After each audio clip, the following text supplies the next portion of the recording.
already setting the mood. They're saying we are respecting the Loye of Hoon, the Fredrin of Mobazane, as Leo mentioned, and there goes the Bruno of Zia, but we're seeing two chibi bans from BTK. Yeah, this is one of the faster drafts that we've seen all season. I mean, Swiss rounds happen, teams have been taking their time, right, to maybe innovate, talk about the next couple of steps. These teams, they're blowing it out of the water really quick, and it's all tended towards signature picks. Now, as you mentioned, two bans towards Chibi's side in both the join as well as that Hayabusa. It makes me question whether or not they want to also get rid of the Hilda. All right, Hylos still open, Cho at large, Eve at large, Valentina as well.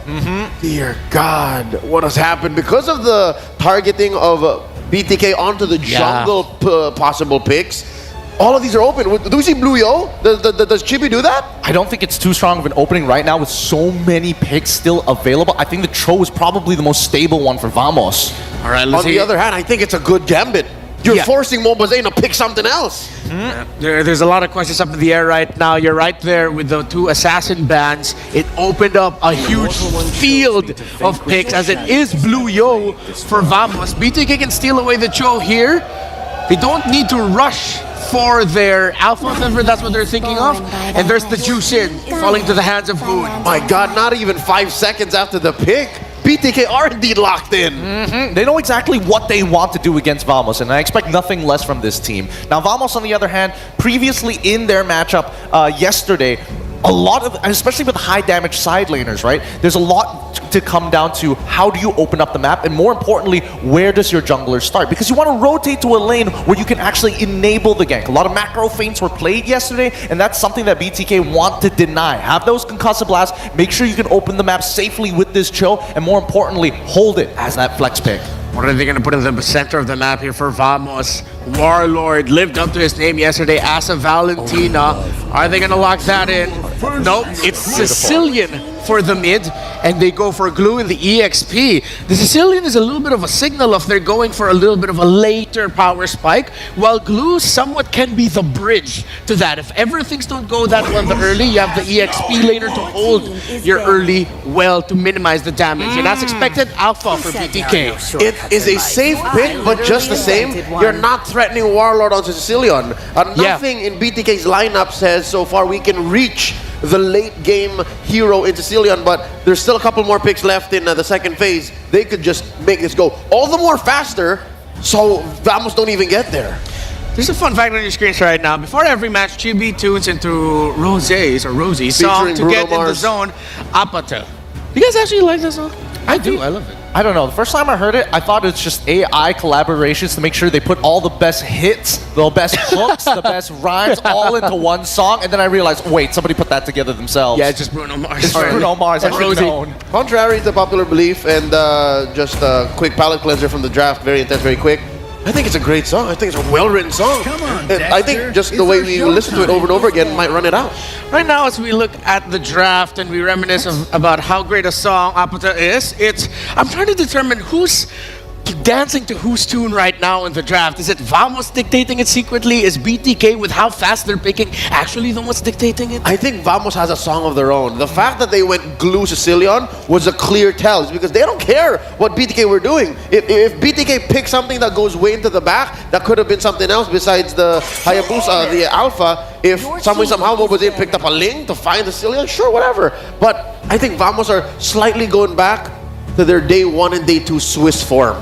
Yeah. Is that just me? Except it's not a fighter, you know? Well, I think it's a lot more refined this time around. They're not blind picking and trying to make hard reads on their opponents anymore. It's very responsive, right? You show the Jushin, therefore you don't have to worry about Vixana or Farmus anymore, so now you can guarantee the Glue after seeing the ban in that Hilda. So even if we do see Phoveus later down the line, at least Smooth will be able to handle it. However, I do think that at the very least, the Claude ban is interesting because it's kind of treating the Sicilian as if it's a Yve, you know? Don't let that backline access be possible, and they also get the Arla to deny playmaking capabilities to hopefully sweep him underneath the rug. All right, there's the Beatrix on the side of BTK. So you have like a half answer to the backline. You just try to snipe it. Yeah, a half answer. You know what a full answer might just be?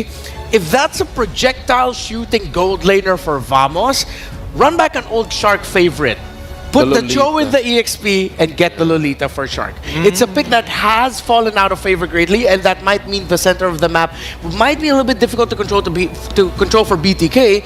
But hey, it's an old poison. And you have Shark's Number number 7. That's Shark's number 7 hero in M6. And speaking of number 1 heroes, let's carry, and it's the Carmilla Sicilian combo that Vamos brought out in the playoffs of MPL Malaysia. Yep, they've done this in the regular season of MPL MY as well. It's going to make teamfights really annoying to deal with for BTK in particular, because now the real question is, do we want to kind of charge at Vamos? They could still technically lock in the high loss if they wanted to, but then it's kind of that toss-up of like, do you want to sacrifice the glue or do you want to sacrifice the chill? Either way, it's not going to be a good time for the EXP. Yeah, no, the high loss is a no-go here at this point. Yeah.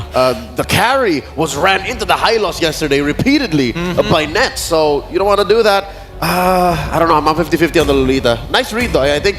What if Akai? Oh, Akai, either the EXP, but the Terizla. Just get a frontliner heavy for Chicken that can help set up, and they're just going to be fast clearing EXP, getting out, and then just committing ultimates. Very low to the ground for BTK. They Yeah. want to go fast. Okay, Vamos get their Carmilla Sicilian combo while a low to the ground. Humble draft for BTK. Let's go, Maricon Brigada. Thank you so much to our panel, and we are now finally about to enter the first series of the last day of the Swiss stage. It's Brigida and Mirko bring you the action. And I must say, I agree, this is probably a refined Team Vamos, but it's still Team Vamos. They bring out the Sicilian Carmilla. Listen, as long as Warlord gets an actual mid laner, I'm fine with it. You know, he hasn't really been performing on the Gata, the Khalids, but Warlord, he's known to do, make a lot of plays, especially on the Valentina. Now he gets himself on a carry, a Sicilian. And I like how they're sticking with their signature picks and of course their identities, as this is a match everyone is definitely looking out for. It is the clash of servers, ladies and gentlemen, and we are now about to enter the land of dawn. Let's see what happens here, because Zorn, he's clicking those recalls really early into the game, but I must say, I am actually wondering about how the aggressive mid duos will play out in the early game, because this is a Sicilian Carmilla. I know recently Sicilians have been a little bit more aggressive in the early stages, but against this lineup, it seems like they're being the more aggressive mid duo right now. First blood for Zorn already. You can see, I guess that answers your question, that your doubt about the Sicilian and also the Carmilla. It's a great combo, Shark. Doing a good job now, just holding it in.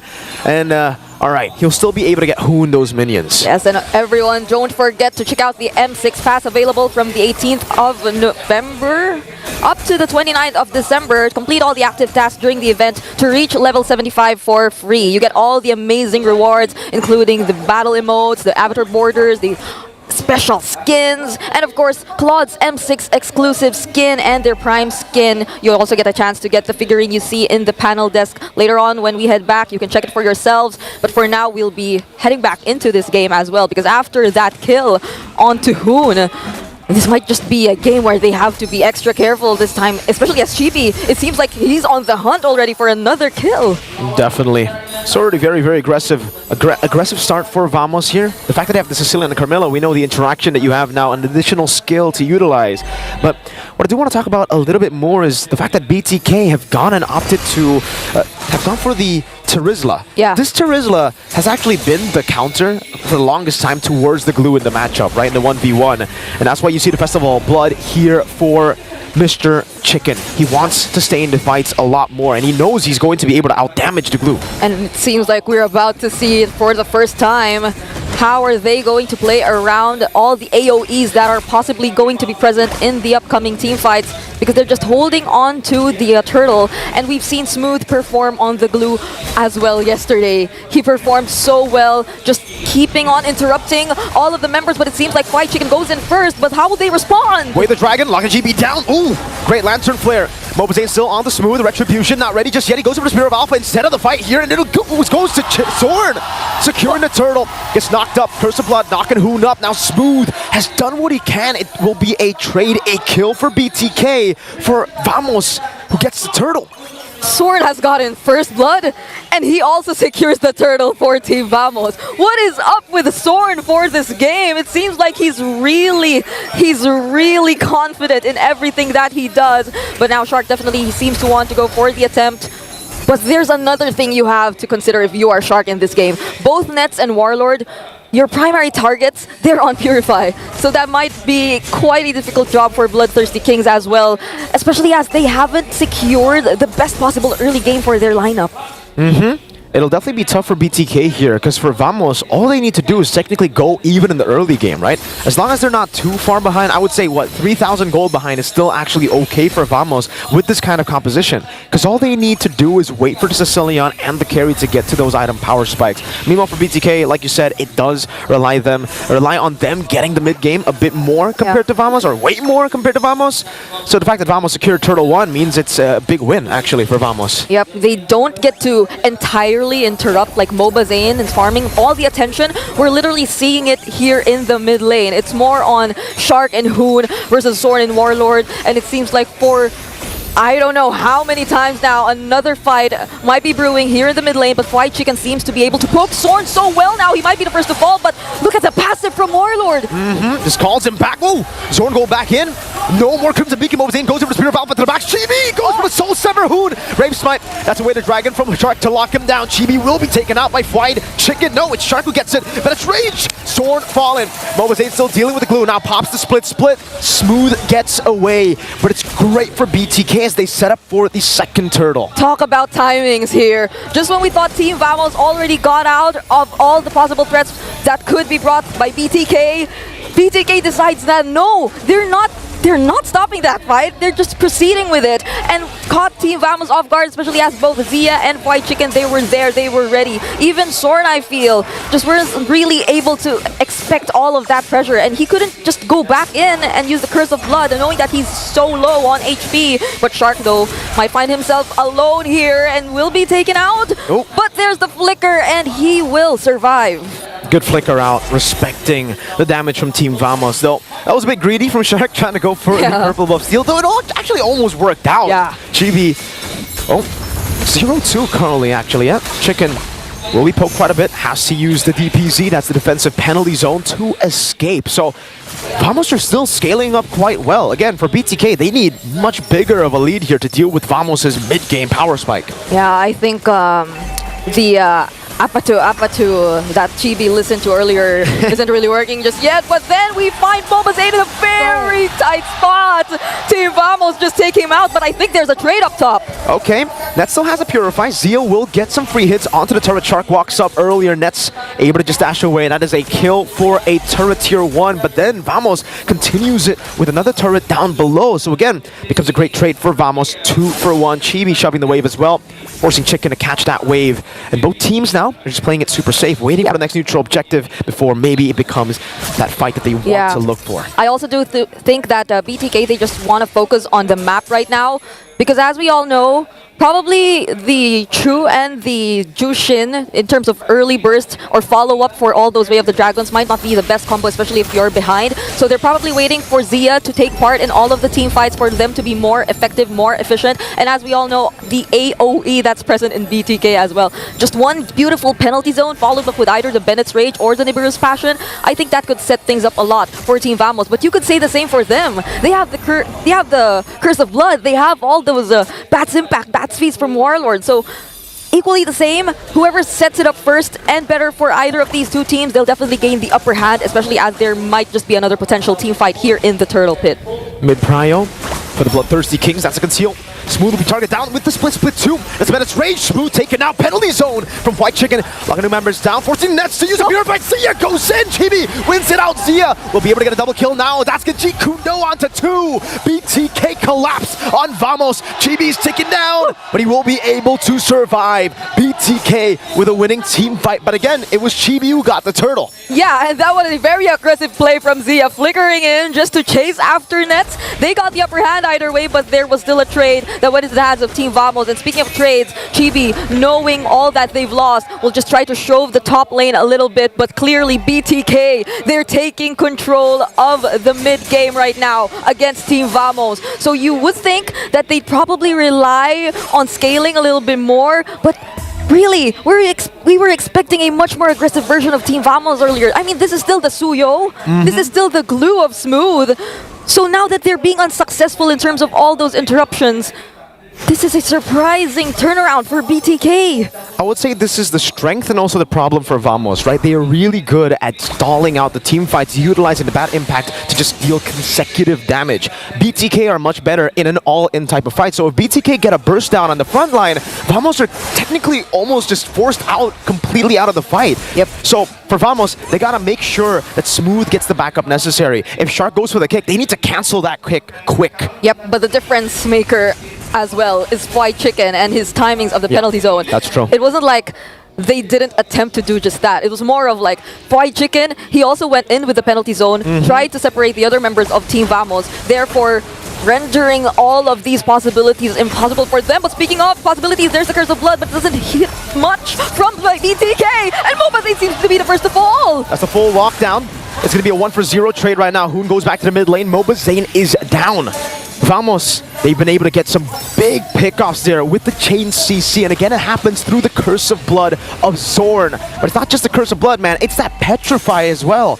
Always just catching MOBA Zane point blank. I mean, they were so committed in that. The Curse of Blood, it didn't necessarily connect to 2 or more members of BTK, but all they needed was really just MOBA Zane. But now speaking of Smooth, he goes in as well, but the damage is there from Zia, but the Lord will now fall into the hands of Team Vamos. All they did was just zone Mirko. They didn't engage in a team fight. It's clean by Vamos. This honestly doesn't even look like Team Vamos from the Swiss stage that we've seen. They're such a high tempo kind of team. They always want to go for fights, and now we're seeing more of a, you know, Vamos kind of like, let's go, right? It's Yeah. just chill.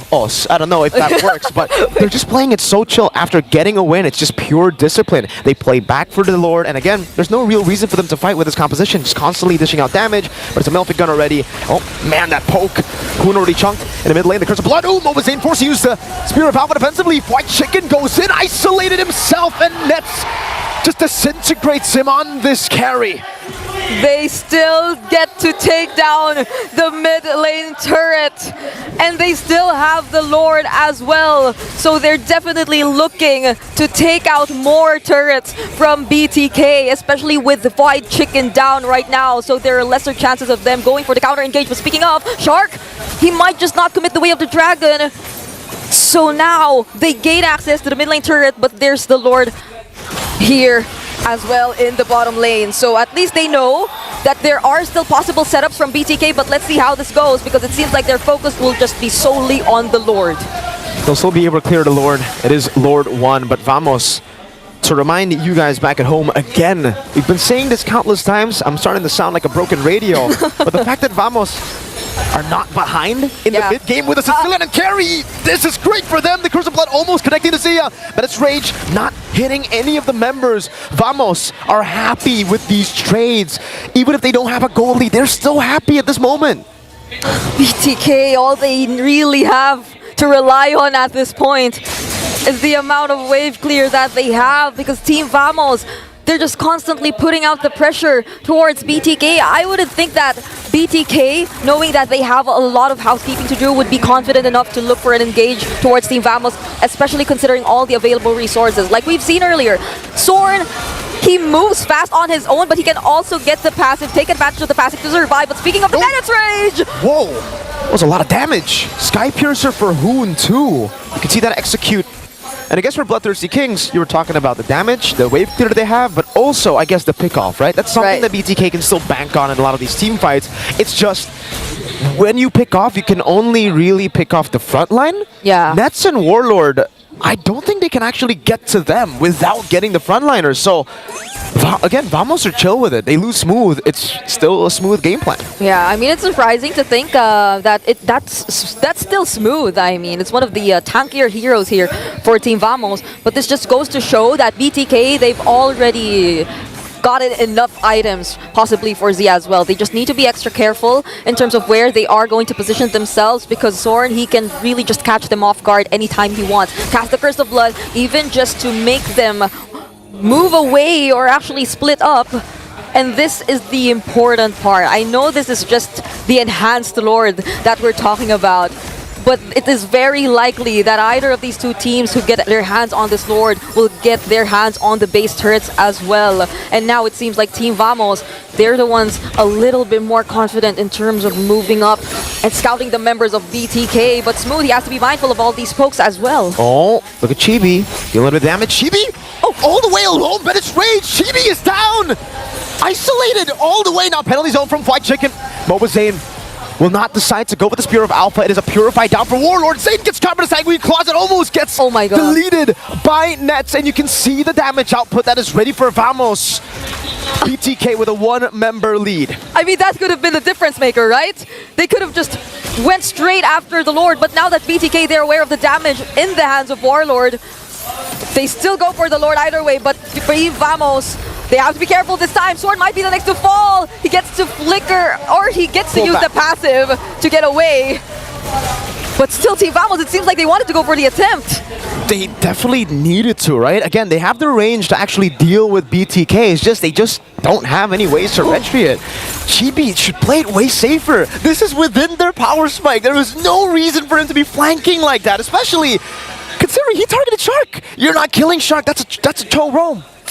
I don't know if he knew that there were other members there, but I think at this point it's impossible to expect Shark to be alone.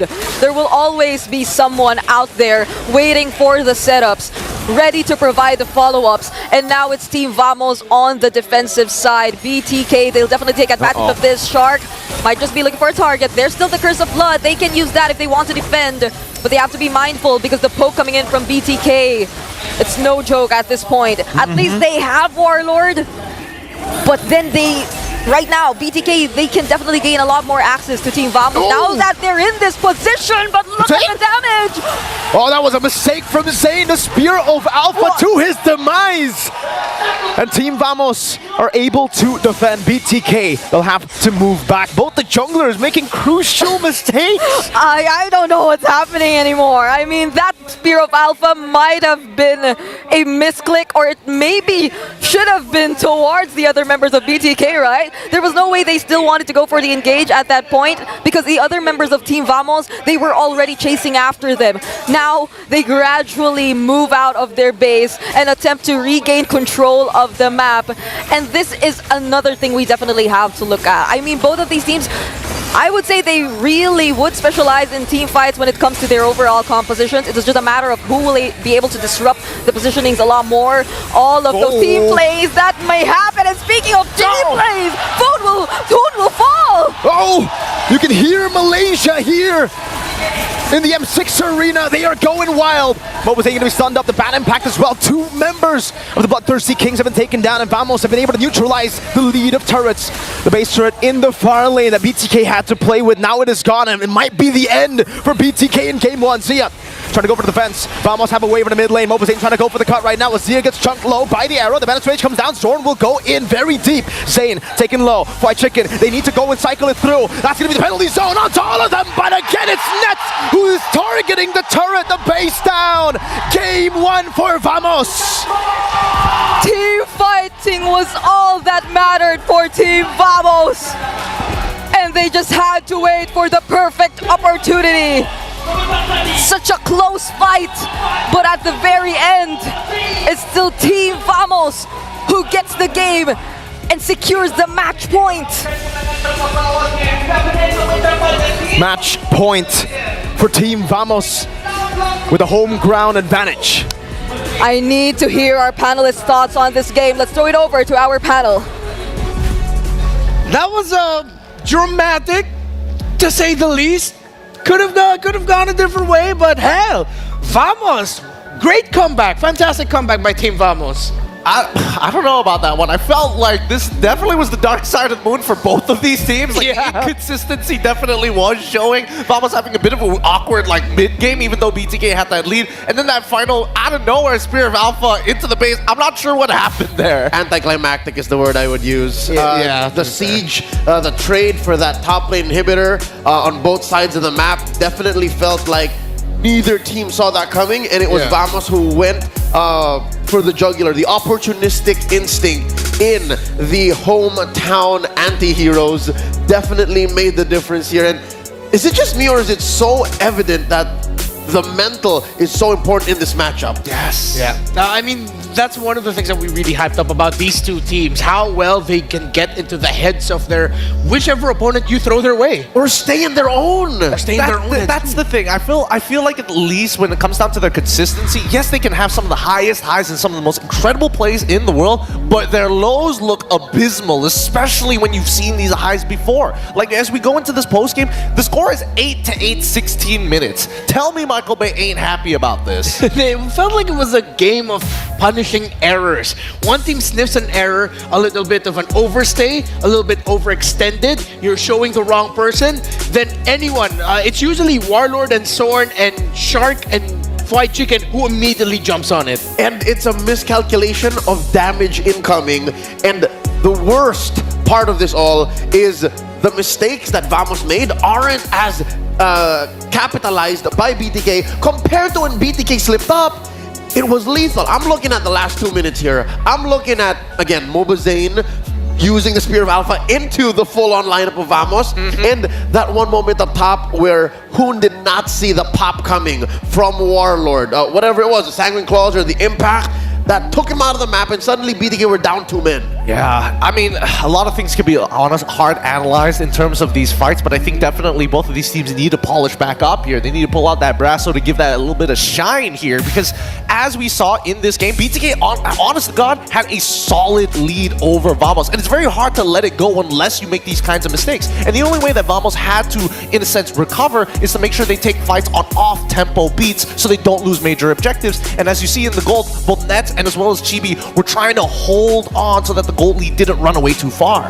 And to be fair, Vamos, it seems like with that early Sicilian pick, also picked a hero that would be great at punishing errors. That's one of the strengths of the Sicilian. His reach, his crowd control, and the burst in the latter portions of the game punish errors so well, and that's exactly what happened in the end there with the Spear of Alpha from MOBA Zane. And to be fair, the two players we haven't really mentioned much are the heroes in an island of their own, the players in the gold lane. Zia and Nets, they both built a Wind of Nature. And looking at both lineups, neither team have, in-your-face physical damage. For Zia, I'm guessing he knows that he's the linchpin of this lineup. He's saving himself from Chibi. Nets isn't going to find him. Nets is a much shorter range marksman. On the other hand, Nets looks at BTK's lineup and saying the same thing. None of y'all can find me, save for a snipe from Zia. So that's me looking at it and saying, yo, these gold laners did the job 100% correct. It's just the map setup wasn't there for them. And again, the punish from Warlord. I think this was a nail in the coffin. The fact that this added that whole mechanic for Zorn to protect him gave Vamos one more life, one more strike, so to say. So for them, it's technically 4 strikes for out. It is. Because again, the main issue with the lineup coming in from Vamos is if Warlord, our MVP, stands too close to Nets, it's a guaranteed engage specifically from Fly Chicken. That's why you don't see him using his flicker very generously in a lot of these fights and would rather just throw out the penalty zone, because that's how important the battle spells in this game is. Now, the counter engage, on the other hand, especially when you have the Carmilla, who can play aggressive, disappear for half a second, can also be used the opposite way around. If you're engaging on me, Warlord, I just pick up my Carmilla real quick, throw him in front, drop that ult, and pray to God that you're able to walk away from that fight. One thing I appreciated about this specific game, though, was that the trades that they were taking and finding leading up to the mid-game. It started with the fastest first blood in the tournament so far at around 35 seconds, set by Sorn onto Hoon in the mid lane, and then multiple trades. It's Shark, it's Chicken, it's Sorn, it's Smooth, and it was just both teams playing around that, leading to the major objectives. That I appreciated. But then as it got longer, you see a little bit of a panic setting in, maybe a little bit over eagerness to find the right positioning. The best way to put it is they were living in their own heads rent-free. That's actually a pretty good way of putting it, actually. Because as we see these teams continue to try and break each other down, a lot of it is going to come from where is their identity, right? And Vamos, they like to instigate these wars. They want to be able to say, hey, if we give you enough fuel, maybe we can turn this around with a singular cursed blood. And which is why you saw them fight heavily towards the jungle side and looking for these big choke points. But you also saw a lot of responsiveness coming in from Vamos as well, because of how BTK was steadily and consistently gaining the lead on them. All right, that's the story of game number 1, the analysis. Wait, you're already in your OG Phone 9? I'm figuring out how that Spear of Alpha happened. Yeah. I'm looking at like the space on my fingers, like on the beautiful 6.9 and change 165 hertz refresh rate display. Like I'm looking at like how that could have happened. I guess in the heat of battle, you did see that he was on point though. He did not miss a single beat with the refreshing response time. How he was able to like Winter Crown after. So you saw that he was still on point. Yeah. Like even if that was a slip up, like he thought he could have survived. So I'm figuring that out. It's tough. Honestly, it's tough because it is a masterpiece, and honestly, looking real sleek at the same time. And he's mentioned it before that it has 65 hertz refresh rate for the screen alone. I think they bumped that up for this new one. Really? Oh yeah, because you're using the one just below that. Yeah. So that's a ROG Phone 9 Pro. Unleash unmatched gaming performance with this device. That is the devices that help us power the M6 World Championship. It's a mobile masterpiece that seamlessly blends high-powered gaming with a sleek, modern aesthetic. You know, I wish I had one of those. I have this. This is actually the ROG Phone 6, but sometimes with just a little bit of a flick of a hand, you know, you just want to be able to get yourself a new one. That could have been an expensive mistake. Many heart attack. I've been learning magic for that. What, 5 seconds? Hey, 3 minutes. 3 minutes, been even quite some shorter. Oh my goodness. Oh, we have a nice little surprise though. We got a new flavor with us. I'm not just pointing at Gideon. It matches you, dude. That's cute. That's why I came out with this suit. Fortunately, But they told you beforehand, we're bringing out the pink Hello Pandas. Bring out your pink suit. well, yes and no. First off, I saw yesterday they also got strawberry, so I specifically told them, hey, if I don't get strawberry today, I'm gonna be real upset. He threatened them. Hello Panda's like, okay, get in easy. Okay, down. it's just pineapples for you, right? Like, Yeah, you don't have the good. strawberry thing. I actually enjoy the strawberry flavor so- here and there, get a but my rating. personal favorite is the white chocolate one. It's the white and blue box. Oh, yeah. That's what I like, but this one's gonna do. So hope you don't mind. Ooh, there we go. All right, maybe Can I have my phone back? maybe with Hello Panda, I can do the magic trick a bit better. No, All you right. can't do it backwards. Please don't. Yeah. Give me my ROG phone. Phone 9 Pro, baby. Give me my phone. And Hello Panda. ROG gave this. Give me my phone back. I don't know. That ad spiel is one of the most dangerous ones I've seen so far. We pushed the line, but man, God dang. I'm running out of time to potentially win an ROG Phone 9, man. I'm bringing out all the stops. All right. Hello Panda. Fuel your game with Hello Panda crunchy biscuits filled with creamy chocolate. The ultimate snack to keep you energized. That's why we got a little bit, a little bit more energized. We're a little bit peppier now thanks to Hello Panda. Level up your day and visit Hello Panda's website for more. We're having a Hello Panda mukbang right here. Excuse me. I love it. Hopefully we get to see more flavors as it goes on. Because we already have, we already got 2. Hopefully we get others. We were just told to not finish it now. We know there's more. Don't keep it from us. And of course, we have a lot more for you. From November 18th to December 29, participate in the M6 Lucky Gift. Join the draw for a chance to win Claude's new Epic Skin, Challenger's Flare, and Beatrix's new M4 Epic Painted Skin Lightseeker. Don't miss this rare opportunity to get Beatrix's M4 Exclusive and M4 Prime skins returning for a limited time. It's a throwback. There's a lot of goodies every time we have the M World Championship happening. So it's all good. Talking about a throwback. Sorry, I just could not let this go. They changed the formula on the Hello Panda strawberries. Oh, yeah, they I do. remember as a child not being so fond of it, but now I can't get enough. It's actually so much better Yeah, now. when you were still a kid, just like 3 years ago. Dude, come on. 10 years ago, come on. Okay. I was a wee little boy of 12. Hey, Yeah. look, I have to talk about this upcoming game, especially after you mentioned about the Beatrix's M4 exclusive and Prime skins. Again, Beatrix has been one of the few picks that has been reliably gone to for each gold laner, especially when Bruno is, well, either out of the meta or too strong in the meta. Yeah. For 3 years now. For 3 years. Beatrix has been a known element for 3 years now. Yeah, just consistent. I think it's because of how many tools you have in your arsenal. Literally, it's built into your kit. Short range, mid range, long range, basic attack, lockdown. Add to that Malefic gun. And a dash. And a dash. Add Malefic gun, that being the item of the tournament right now. The only thing that will make Beatrix even more broken is if they somehow turn her dash into a sliding tackle reload. But hopefully we won't get that far.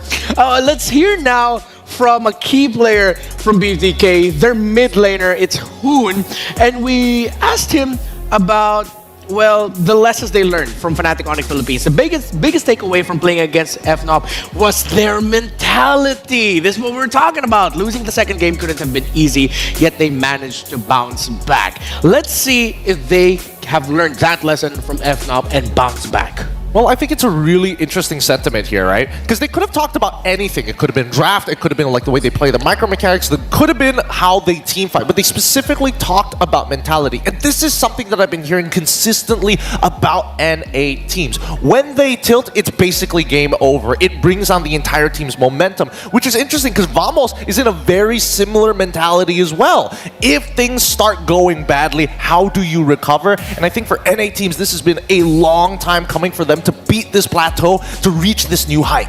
It's sort of like these two. It'll be a story about belief. Who believes harder? Who believes that they can win way better? Who can win faster? It's just all about mentality. But as I say that, again, our analysis for game number 1 was filled with stuff that wasn't related to mentality anymore. Or was it? Do you think some of the mistakes that they showed in-game, that's over-eagerness or overzealousness starting to creep in? I don't believe it. I know it. And that's what makes it all the more crucial. The fact that you can see it clearly on stage, you can see it in their gameplay, and in the draft, I think this is where we'll see if the past 10 minutes between Renmar learning how to do phone magic and us enjoying the new flavor Hello Panda bestowed onto us in the desk is enough time for BTK to reset, because Vamos, for them, specifically Smooth, who I said prior to the match starting is just always chill. That's them. That's all 5 of them. They're just waiting for this match to start. And I'm on the edge of my seat for BTK. I can't even sit. I'm literally on my feet right now. I mean, you may be on your feet, but I think for Smooth, he gives this very similar face of like, oh, nothing is ever going to phase him. But this is actually extremely important to him. I mentioned before, he has never made it past the group stages, if yet alone touch the knockout rounds. So many times denied, so many times dealt a bad hand and only getting second place. And right now, he's 1 game away from coming up. 1 more game, Smooth. Alamac. Maybe with everything going quite rough in this series, you just need someone to smooth things out and be the key to getting that victory. Game number 2, potentially the last one in this Vamos versus BTK hype match. Similar bans, except this time, respect onto the glue from BTK, and the Hayabusa is now left open as they made it a Hilda ban instead. Interesting. Maybe the adaptations from BTK's side is saying, hey, glue is too big of a problem. At the very least, if we are looking for those big set heroes like Terizla, I need to be able to move out of the lane, and dealing with these glue stacks that slow me down midway through the river is too much of a hindrance for me to be actually impactful. Vamos can just run it back, go for the blue yo. But here's where my mind is going, right? While we're waiting for this first pick. BTK is currently number 1, tied with Twisted Minds for most unique heroes picked in the Swiss. 21 unique heroes over what? Now 9 games so far? With these weird picks coming out, these weird bans that's leaving out open the meta, maybe it's time for BTK to dig deep. Like whatever they have, left in the tank. I mean, there's got to be some logic to it, right? What are they missing in their toolbox? And in the previous game, I don't think they were missing anything. They were playing. It was just coming down to 1 or 2 bad decisions, right? You need to be able to maintain pressure, especially if you are playing an Alpha into the CEO matchup. And as expected, Alpha has been shown on top of the Cho. All right. Allow me to speculate. This early MOBA Zane pick tells me it's MOBA Zane saying, you know what, let me go again. I'll do it better. Okay, let's see if he can actually back that up. If that is the fact of the theory on the table, BTK's pregame ritual, here's a fun fact, includes listening to a special rendition of 10 More Minutes by Shark. Why do I just imagine the 4 members of BTK plus Coach Pika Diff just sitting around Shark and just going, Shark, please sing for us. And then he just goes ahead and does it. Honestly, I would think that would be kind of funny because Shark has one of the lowest tone voices I've ever heard in my life. But once again, we are seeing the Sicilian as well as the Carmilla being shown. We might just get the exact same draft with the only change being in that glue. Let's see. Vamos instantly locking in their combo. It's like if it was BTK locking in the alpha early, saying, hey, we're We can do it again. Vamos is them saying, like, yeah, we're in their heads. We can definitely do this again. It feels like one of those picks where it was suddenly Sorn coming in and say, hey, let's just run it back. Do they go Eve here? So it's easier for BTK to reach the back? Even when I was It's a Valentina. Oh, no, it's a Vex. Yeah. Go for Vexana instead of the stoppers. I would have liked the Eve, but a part of me thinks like they maybe were hesitant about it because of how Carmilla and Sicilian can easily just break that formation. And at the same time, they like fighting under that formation. You see the Eve, well, you bring down the Curse of Blood. And you're forced to move out. And you're forced to move out. That's fair, but I do think it's more so of the relationship between Sharkin as well as Hoon. In that mid game, we saw that Hoon was kind of left alone to kind of clear the waves by himself. And now with Vexana, he can do that in a blink of an eye, right? And that means that Shark isn't tied down to just hovering around the mid lane. So you go by, you know, BTK's initial plan in game one, go fast and furious. They weren't going as fast. Yeah. They were definitely furious. And BTK, with them picking up the Vexana, we saw it in that one series that BTK played up against Falcon. Oh, they know. It's like they want, you know what, just go ahead, pick up the glue. We have the Vexana with us. Pop you. Yeah. So if Vamos goes glue here, they might be playing into the trap. If Vamos ends up doesn't pick up the glue anyway, it's like the Vexanas will be somewhat diminished, but it'll still be a great pick overall because of what Gideon mentioned in what they can do in the center of the map with faster rotations. Gold laners, Bruno gone.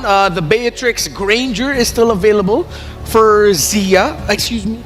Yes, still So they available. can ban Granger, put the Zia back on the Beatrix. Yeah. I suppose, but then you have that big issue of, oh, if I need to push you all the way up into your inhibitors, Granger isn't that guy who's like, I can take out structures in like 2 hits. No, he's more so, I want you to sit underneath your structures and I'll put your life to 1% to make you recall early. Yeah, so I think it's unanimous. Beatrix would rather be the pick here for BTK. Yep. Yeah, for sure. I mean, they've already got the pickoffs and, ooh, Gatard. All right, Gatot usually just show. It's usually a tell of a team playing around their gold laner.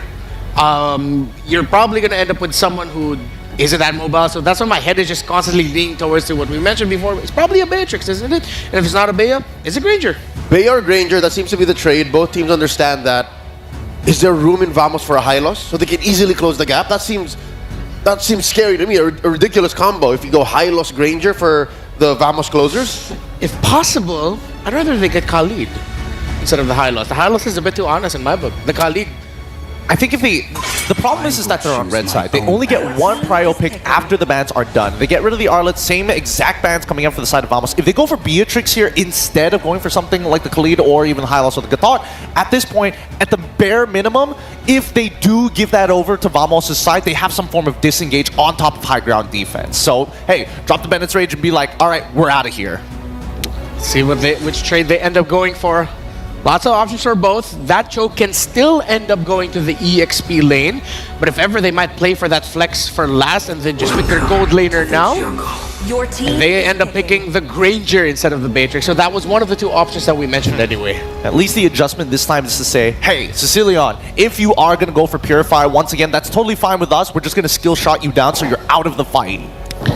So if that's the case, are they just going to default back into Terizla for fried chicken? I feel like they are, but that's why they want this very last pick to be a bit of a toss of the die, right? Because Vamos must reveal first, and if they go blind and say, if you're going to go to Rizla, I'm going to play X-Borg, they can still adjust.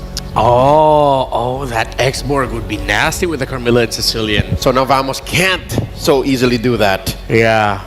All right. Leaves BTK here with the final say. So do they Beatrix? I think that's the next safest. Yeah, the next Beatrix Granger trade. Yeah, 100%. They want to be super team fight heavy and get a good mix up with the Carmilla. They can go for something more unique like an Irothel. That they do. Good call on the Irothel. I mean, really great lane matchup here because, again, the movement speed is going to be nice, and it really makes Granger's life a little difficult having to kind of position himself in a straight line against this Irothel who kind of runs around you. But the high loss is where I'm a little scared. I actually like it. You mentioned how honest it is. Honesty sometimes is the best policy, you know? If you need to disengage, backwards, glorious pathway. If you need to stop the Granger in its tracks, force the Vixana to commit to a certain zone, drop it forward. And this, the front to back of Vamos looks like a honeypot. Oh, is a honeypot because it's active for them, and that's the kicker. It's front to back. It's honest with a little bit of spicy dishonesty. You know, It's sticky. it's sticky. Yeah. Spicy dishonesty. I love that. But now Phoveus is going to get locked in. There's not too many dashes on the side of Vamos, not too many procs. So Chicken, he's going to have to play a very clean game. Yeah, this might be the Phoveus game of a lifetime coming in from Fried Chicken. That's what it feels like. Potentially the last game in BTK versus Vamos. Mirko, bring it up on the desk.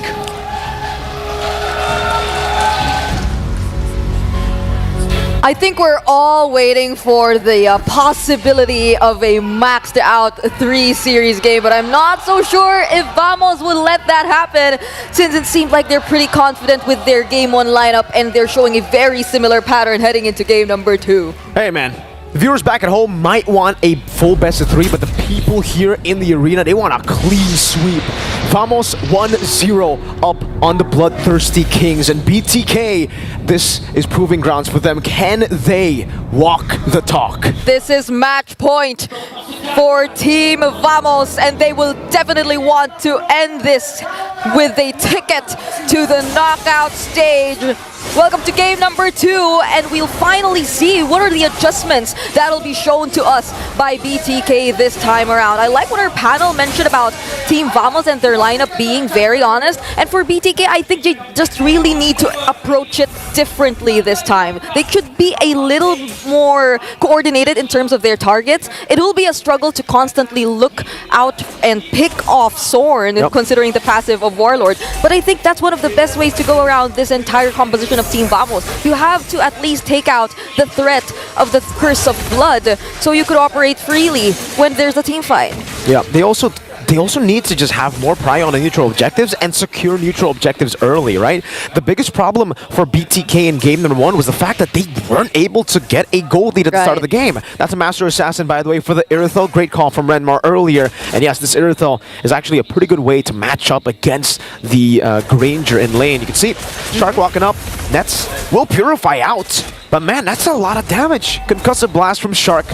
Doing a lot. Nets has regen though, should still be safe. Could we say right now that BTK have realized now we don't want to really fight the mid duos as much anymore. We want to rotate a little bit more towards the side lanes so we can split up or spread out the attention, because it seemed like it worked well for Team Vamos when they were able to like just tell the members of BTK to, now let's just fight constantly here in the mid lane and let our side lanes do their own thing, because it didn't work well earlier for Team Vamos. So now it seems like BTK, they're clearly showing us some adjustments here in the early game. Okay, Shark will be clearing out the mid lane. Warlord level 4 on a signature pick, at least back when he was an MDL RQ Senna. Shark trying to deal with Warlord here. Baits out, Bat Feast. It will be a stun over to MOBA Zane. Chibi looking for a Spear of Alpha defensively. They've conceded it over. Chibi wins it out. Eternal Guard not connecting. Fried Chicken goes for the procs. And again, it's Vamos who secure the first turtle of the game. BTK pushed back to their own jungle. And Zorn was the only one who zoned out MOBA Zane. Like, he was enough just so MOBA Zane couldn't actually penetrate that turtle pit. And we might just be able to pose the question of, wait, alright, Nets will be able to survive that, but he will have to purify in a bit. And going back, could this really be the way to go for BTK? I mean, we know that they constantly play around MOBA Zane, but you just lose a bit of attention towards MOBA Zane and how secure his farming is. These things happen. Deathly grabs to save him a bit, but Shark with a counter set up. Yep, with a way to Dragon, but it gets pulled back. Now Zane is caught in the midst of it all. The Curse of Blood connects onto 3. Chicken the bouncing damage. He goes in for the Infernal Pursuit, but Warlord shows exactly why he is named a Warlord. He goes in and gets 2 kills at the start. That is so unfortunate. Just when BTK attempted to commit it all, the Curse of Blood, the Battle Impact, everything was ready from Team Vamos. And not to mention how Chibi nearly goes unnoticed whenever there's a team fight. There's so much attention on denying all those potential setups here from Team Vamos. And that was a quick punish as well. Just when Shark thought that he could have had his hands on an ideal setup on the way of the Dragon, BTK need to be extra careful from this point onwards. I don't think it's nice to see them kind of be affected by the pressure. They're definitely affected by the pressure here. Vamos are so good at playing the mental game on the other hand, right? It's almost like mentality. When it comes to just mentalities, it's vamos all the way. It's uno, dos, tres, hala, vamos. 1.6k gold lead with the composition again, just like in game 1. That should be losing in the start of the game, should be winning after the power spike. And Bloodthirsty Kings now, they're going to have to be very, very careful, like you said. But I think careful isn't really the word that they need to utilize now. Like, the word and the action that they need to utilize isn't careful. They got to go and fight. They got to go and take the gold lead back. Because if they don't, Vamos are just going to steamroll through BTK. Yeah, and I mean, they can do it as much as they want, right? Their lineup right now, it's so chaotic. We haven't even seen Nets participate in the team fights as much, but Shark definitely looking for his own target, but Warlord Again. keeps himself safe. And look at just how they're able to manage all the threats coming in from Shark and also securing the turtle while they're at it. Shark is down. The Spear of Alpha from MOBA was used defensively, and you can see the crowd go, wow, no! A pullback! What happened to who's HP bar? Curse of Blood onto 2. Zora with a petrifying Warlord pulls him back. Now Nets is gunning them down, forcing Zane to use the Spear of Alpha defensively again. Chibi in the back, going for the stun. Now off the Zia, forcing to flicker out. MOBA Zane unable to dish out damage. Chicken's running smooth down, and now he goes in front of pursuit. Will be able to find a kill, but a turret in the mid lane will fall, and Vamos takes it on. Chicken getting zoned away. Warlord, 5 minutes in, doing this much damage already. A mid lane turret in 5 minutes. That's how focused Team Vamos were in the mid rotations and the mid duos here of Bloodthirsty Kings, and it seemed like they denied them so much, even of their own intentions of wanting to rotate out of the mid lane, because they had to constantly defend the pressure that was being put towards the mid lane. But right now, Nets might just be a target. There's a Purify as well, and he will make it out alive, not unless... Okay, he makes it out alive. Divine intervention, Nets gets away. Chibi goes in deep. Shark has been slain. Chibi is trying to look for another kill, now jumping forward. Soul 7 ready, CS stunned in. Chibi will get the kill to double, and smooth Alamak with the turret tank up. 7-1 is the kill score you're seeing right now. Team Vamos being very dominant in the first 6 minutes of the game. I mean, look at the goal differences already, especially in terms of the mid lane. This isn't the best situation we've seen for Hoon. He's been denied 2 games in a row. It's the best situation for Vamos. Zane caught on the Sanguine Claws again, and man, Sanguine Claws and Bad Impact should not deal that much damage in the first 6 minutes of the game. That in itself is already going to be really tough for BTK. They're relying heavily on their frontliners to get in there and dive in. And Team Vamos are not letting that happen. 3 neutral objective takes for the Sicilian, who needs to be the one scaling. BTK, now they're in the thick of it all. Yeah, at this point, they just really have to go for the trades. It's the most they can do, especially considering that even in the very brief moments you decide to show up, Team Vamos, they wouldn't think twice about dealing the damage. You would expect BTK to throw out just the same amount of poke. They have the Granger in their hands, they have the Big Sana, but it seems a little difficult for them to just throw out all the damage, especially considering when their frontliners decide to engage, it seems like there's no backing out. That's a huge difference in terms of Team Vamos and BTK's lineup. Team Vamos, at least they have the Moonlit Walls, they have the passive, and they have the Glorious Pathway to get away whenever things just don't go their way. But BTK, it's a different story. Once they commit, there's almost no way out, especially considering the mobility that Team Vamos has in their hands. Now they're just waiting for the late game, right? It's getting to a point where BTK are the ones waiting for late game.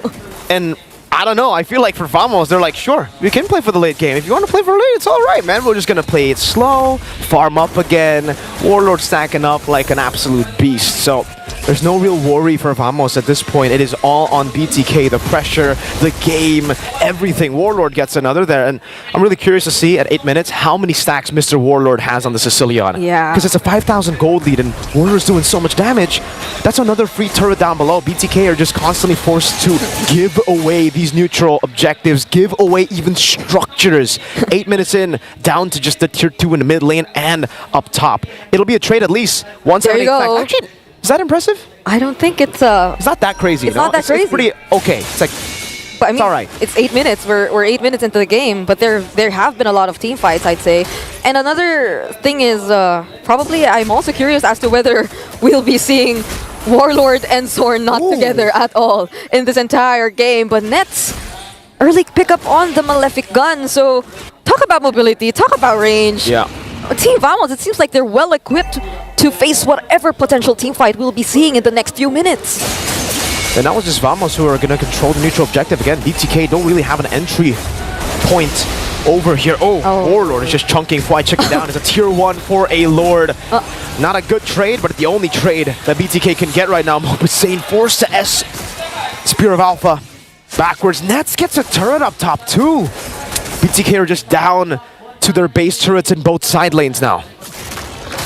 BTK though, how could they defend all of this? Because MOBA Sane decides to go in and he's just bursted down like that by Team Vamos. And Smooth makes a line for BTK to stay behind. Now you can see the recalls from Vamos. The easy server are roaring in Malaysia.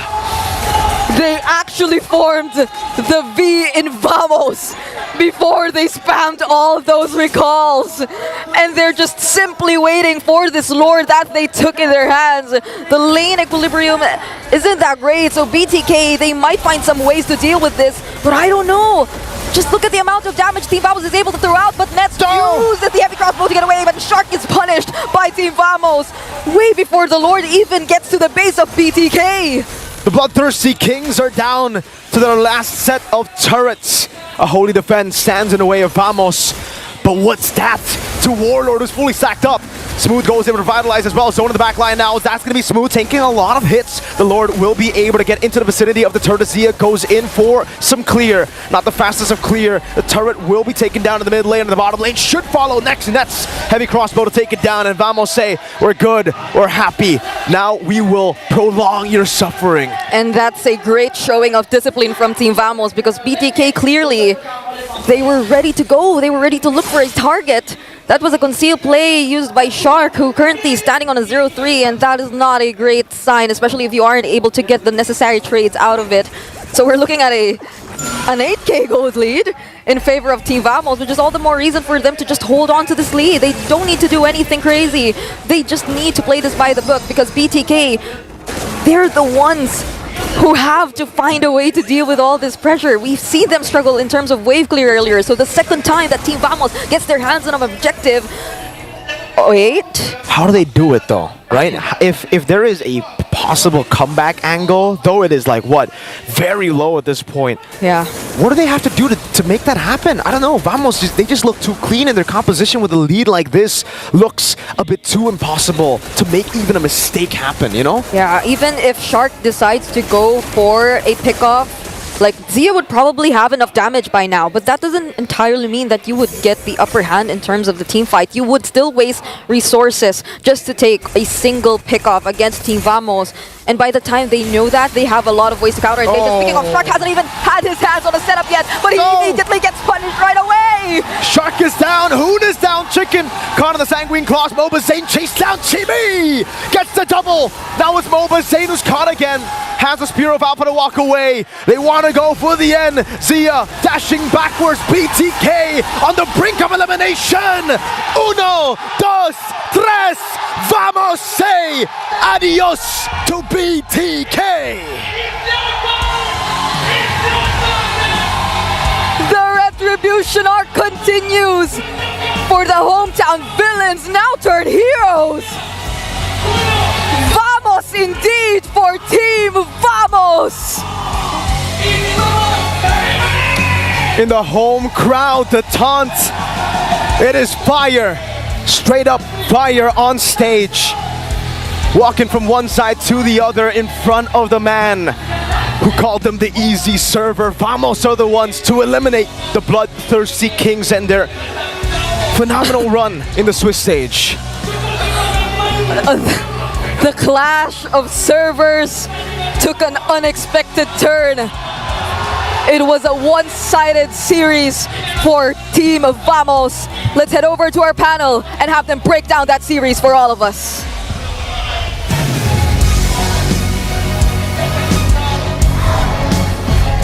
Revenge is a dish best served at home. Malaysia, let the world hear your support for Vamos!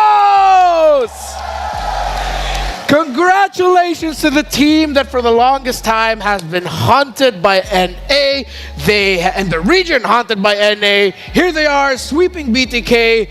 What a win for Malaysia, locking in their first representative in the knockout stages. It's a new day. Yes, it is. 2 years that it was NA who kicked out Malaysia, who made them suffer and miss out on the knockouts.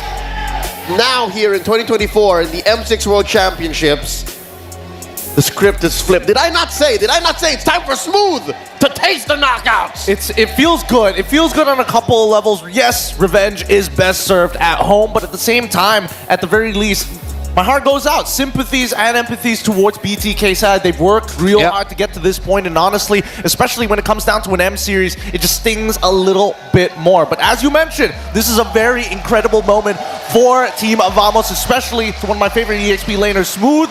This is going to be an achievement in his book. I can't wait for this interview to come by, honestly. Lord Smooth. Lord Smooth. Lord Smooth is back. Thank you once again to BTK and ACT in the region of North America for showing up once again for another M series. But now it is time for Malaysia and Vamos to taste sweet victory. Let's go onto the stage with Rose. But first, here's BTK. From the other side of the world, Captain America has led this familiar team to a dramatic comeback in the international scene. Their presence alone in the M6 has made competition extra competitive. It is, however, the end of their quest to be greater than ever. Games never over for Bloodthirsty King. And guys, on a count of 3, you guys may give your final bow. 3, 2, 1. Ladies and gentlemen, Bloodthirsty King, we hope to see you guys come back stronger next year. Thank you very much. Thank you. I hope to see you guys again soon. And the first Malaysian team heading on to the knockout stages.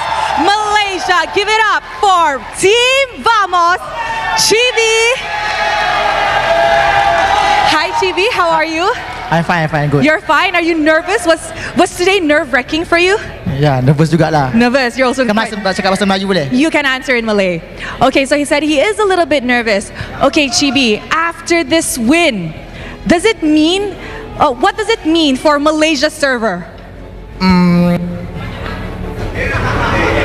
Ya, tapi Mobazing yang noob tadi, bukan yang tim dia.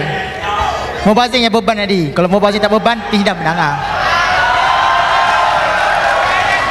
Okay guys, honestly, I don't really want to translate this, but you know, he kind of said it. He said, in his opinion, he thinks it wasn't the team's fault. He said he thinks it's Mobazane's fault. That's what, okay, I'm just gonna not sugarcoat it because my job is to translate it. Now, okay, Chibi, just last year, NA team was the one that sent you guys home from your M5 journey. They were the reason why you guys couldn't go to the knockout stages. This time, do you feel like you finally gotten your revenge on the NA team? First kali saya rasa puas lah sebab saya boleh balas dendam. Balas dendam yang di mana diorang pun tak lepas playoff. So balas dendam tu sama, so saya happy lah. He said he feels satisfied that this time he's the reason why NA couldn't pass through the knockout stages, because if you guys remember, last year NA team was the one that sent them home from their M5 journey. So you feel satisfied this time around? Apa dia? Are you feeling satisfied? Tak faham. Awak rasa puas ke? Puas sangat. Okay, sorry. I think we can see that he's a bit nervous. Okay, now Chibi, I heard, just an intel to make everything more fun. I heard that you have a pre-game ritual. Before you play, you always listen to songs from Rose. Not from me, but Rose. What song do you always listen to? Lagu apa Gun. Can you maybe sing a bit? Cannot. Do you guys want to hear just a bit? Just a bit. Come on. Knockout stages. Come on, Chibi. Just a bit. Sebab saya tak ingat pun liriknya. Okay, sing anything you know from Rose. Gone. Ya. I mean, you know what? Okay. Now, Chibi, on a more serious question. The past M series, a lot of people say that you're not a good jungler or you're not really shining.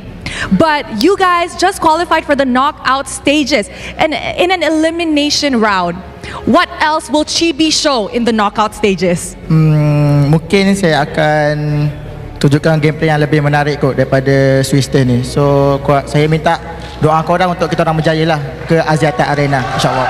Alright, he said that honestly, he feels as if he will put on a better gameplay for everybody in the knockout stages compared to the Swiss stages, and he asked for everyone's prayer that they can go through to be top 4 and be able to play in Axiata Arena. Alright, Chibi, last question or last thing. What do you want to say to all the fans? Look, full house for Team Malaysia today. Thank you semua yang datang support. Thank you juga yang nonton dari online. Thank you sebab support korang. Kita orang menang hari ni, alhamdulillah. Dan tak lupa juga kepada Bos Solos dan Bohana sebab percayakan kita orang. Dan tak lupa juga kat sponsor kita orang iaitu ada Realme, Critical, Vamos pula. Ada apa ni? Ada Kopi Saigon, Al-Ha'afa dan KPAJ. Thank you semua yang sponsor, alright? Okay, so thank you to all the fans who are watching from home and of course from the venue. Thank you very much, Chibi. Congratulations. And with that, let us throw it back to the panel to break down what happened in this game against Bloodthirsty Kings. Of course, that was Chibi from Team Vamos. Again, congratulations to Vamos and their victory. What a game, except this time around you can clearly see Vamos just in the zone, confident, and again, in the heads of BTK. You know what? I'm glad that Rose got to interview Chibi because I'm thinking about his game on the Suyo, a blue yo, by the way, first pick Suyo Prio, game back-to-back. He was, correct me if I'm wrong when I say this, he was Besar Dan Kuat. Yes, he was big and strong, just calling all the shots. He did die, if I'm not mistaken, game 2 is 6-0-5. Yeah, no, honestly, I'm on the opposite side of this fight. Honestly, this has been really anticlimactic for me. I definitely thought BTK, honest to God, could have shown up more. But the tilt, the mental breakdown was so clear. And it just hurt the performance so much. As much as this is a good victory, and honestly a satisfying victory for Vamos, personally for me as an analyst, it hurts so much more to watch. Hey, good man, you're not wrong, but the fact that they ran back a good chunk of that draft from game 1, and there was, again, I could be wrong, but it seemed like an ego pick on that alpha early. It's like, I can almost hear it. Let me pick it again. I'll do better. It feels like we're beating down a dead horse by just, pointing at the fact that at some point in the game, 12-30 this one went. I'd say at the 5 or 6 minute mark that early, we were just breaking down. Yeah. And so Vamos got creative. They smelled blood. One of the picks that you go for if you want to snowball and win the game early before 15 minutes. Irithel does that so well. Once that Malefic gun got locked in after the Berserker's Fury, if I'm not mistaken, that was all she wrote because of the lead. B. It's going to be a chess match for these two. TLID, when they're on the blue side, 50% win rate. Or Twisted Minds, blue side win rate is at 60%. It's TLID on the blue. Now, priority picks. Even trying to think of the priority is difficult for me. But I like how Twisted Minds are prioritizing two comforts. Fanny on Fabian and the Hilda for Aran. Don't forget about the Bruno as well. Both teams play a mean Bruno. So taking that out of the way kind of makes the gold lane just a wee bit more volatile. But I do want to play devil's advocate here, right? Because so far, we only get 6 bans in the very first phase, 3 for each of these teams. They need to make sure they get rid of core strategies on top of getting rid of strong picks like Jushin, like the Phoveus. 2 of which, Loyi and as well as the Chip, both have been used by either one of these teams. That map presence is a very powerful tool. Will it be a blue yo for TLID? No, it's a Joe for Widdy, and they get the best hero for their roamer that really knows how to, with pinpoint accuracy, read the map. That's right. It's the second most picked blue side in this very spot. 13 going into today. Second only to Hylos, who still is at large, by the way. You also have the Suyo, so you can go Suyo X. Here for Twisted Minds. I think that's a solid pickup for the Mejai Hoda. Doesn't really dictate much of your lineup too. It doesn't. I do think that at the very least the Gato might be taken into the consideration here, right? Because we've seen time and time again that shows opening up the map, the biggest problem is dealing with a roamer who kind of goes at your face and locks you down even for just a little bit, if not threatens your life total. So taking the flex pick into the cleat, being that X for you on top of Redyo.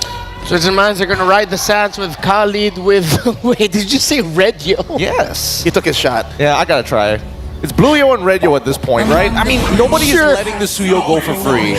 Sure. TLID get a comfort for Fabian in the alpha, and that pairs up very well with an Eve. Team fighting is the approach of TLID, but of course, when you have the Cho there with you, it opens up the map a little bit. They don't need to be boxed into their own box. There's enough room for creativity. But I think Twisted Minds read into it because that Kali pick that early usually signals acceptance of Eve on the other side. I think it's Valentina for this upcoming pick, right? It makes sense. Cuffin has done a very phenomenal job on his own Valentina, especially since he's already played this into a Eve before. Yeah, and the Khalid, if you're like thinking 70-80%, put it into the roam. Could this be a Sicilian? Yes, this is what I was saying. Is you could flex it and think of one more peel. Because if this was going to be the Sicilian, the Khalid won't protect you. There's no way. So you can still draft in a way to get good peel for the Sicilian. Actually, does that mean that this guarantees that the Khalid is going into the EXP lane as a response to the Phobias getting banned from TLID? It's gotta be.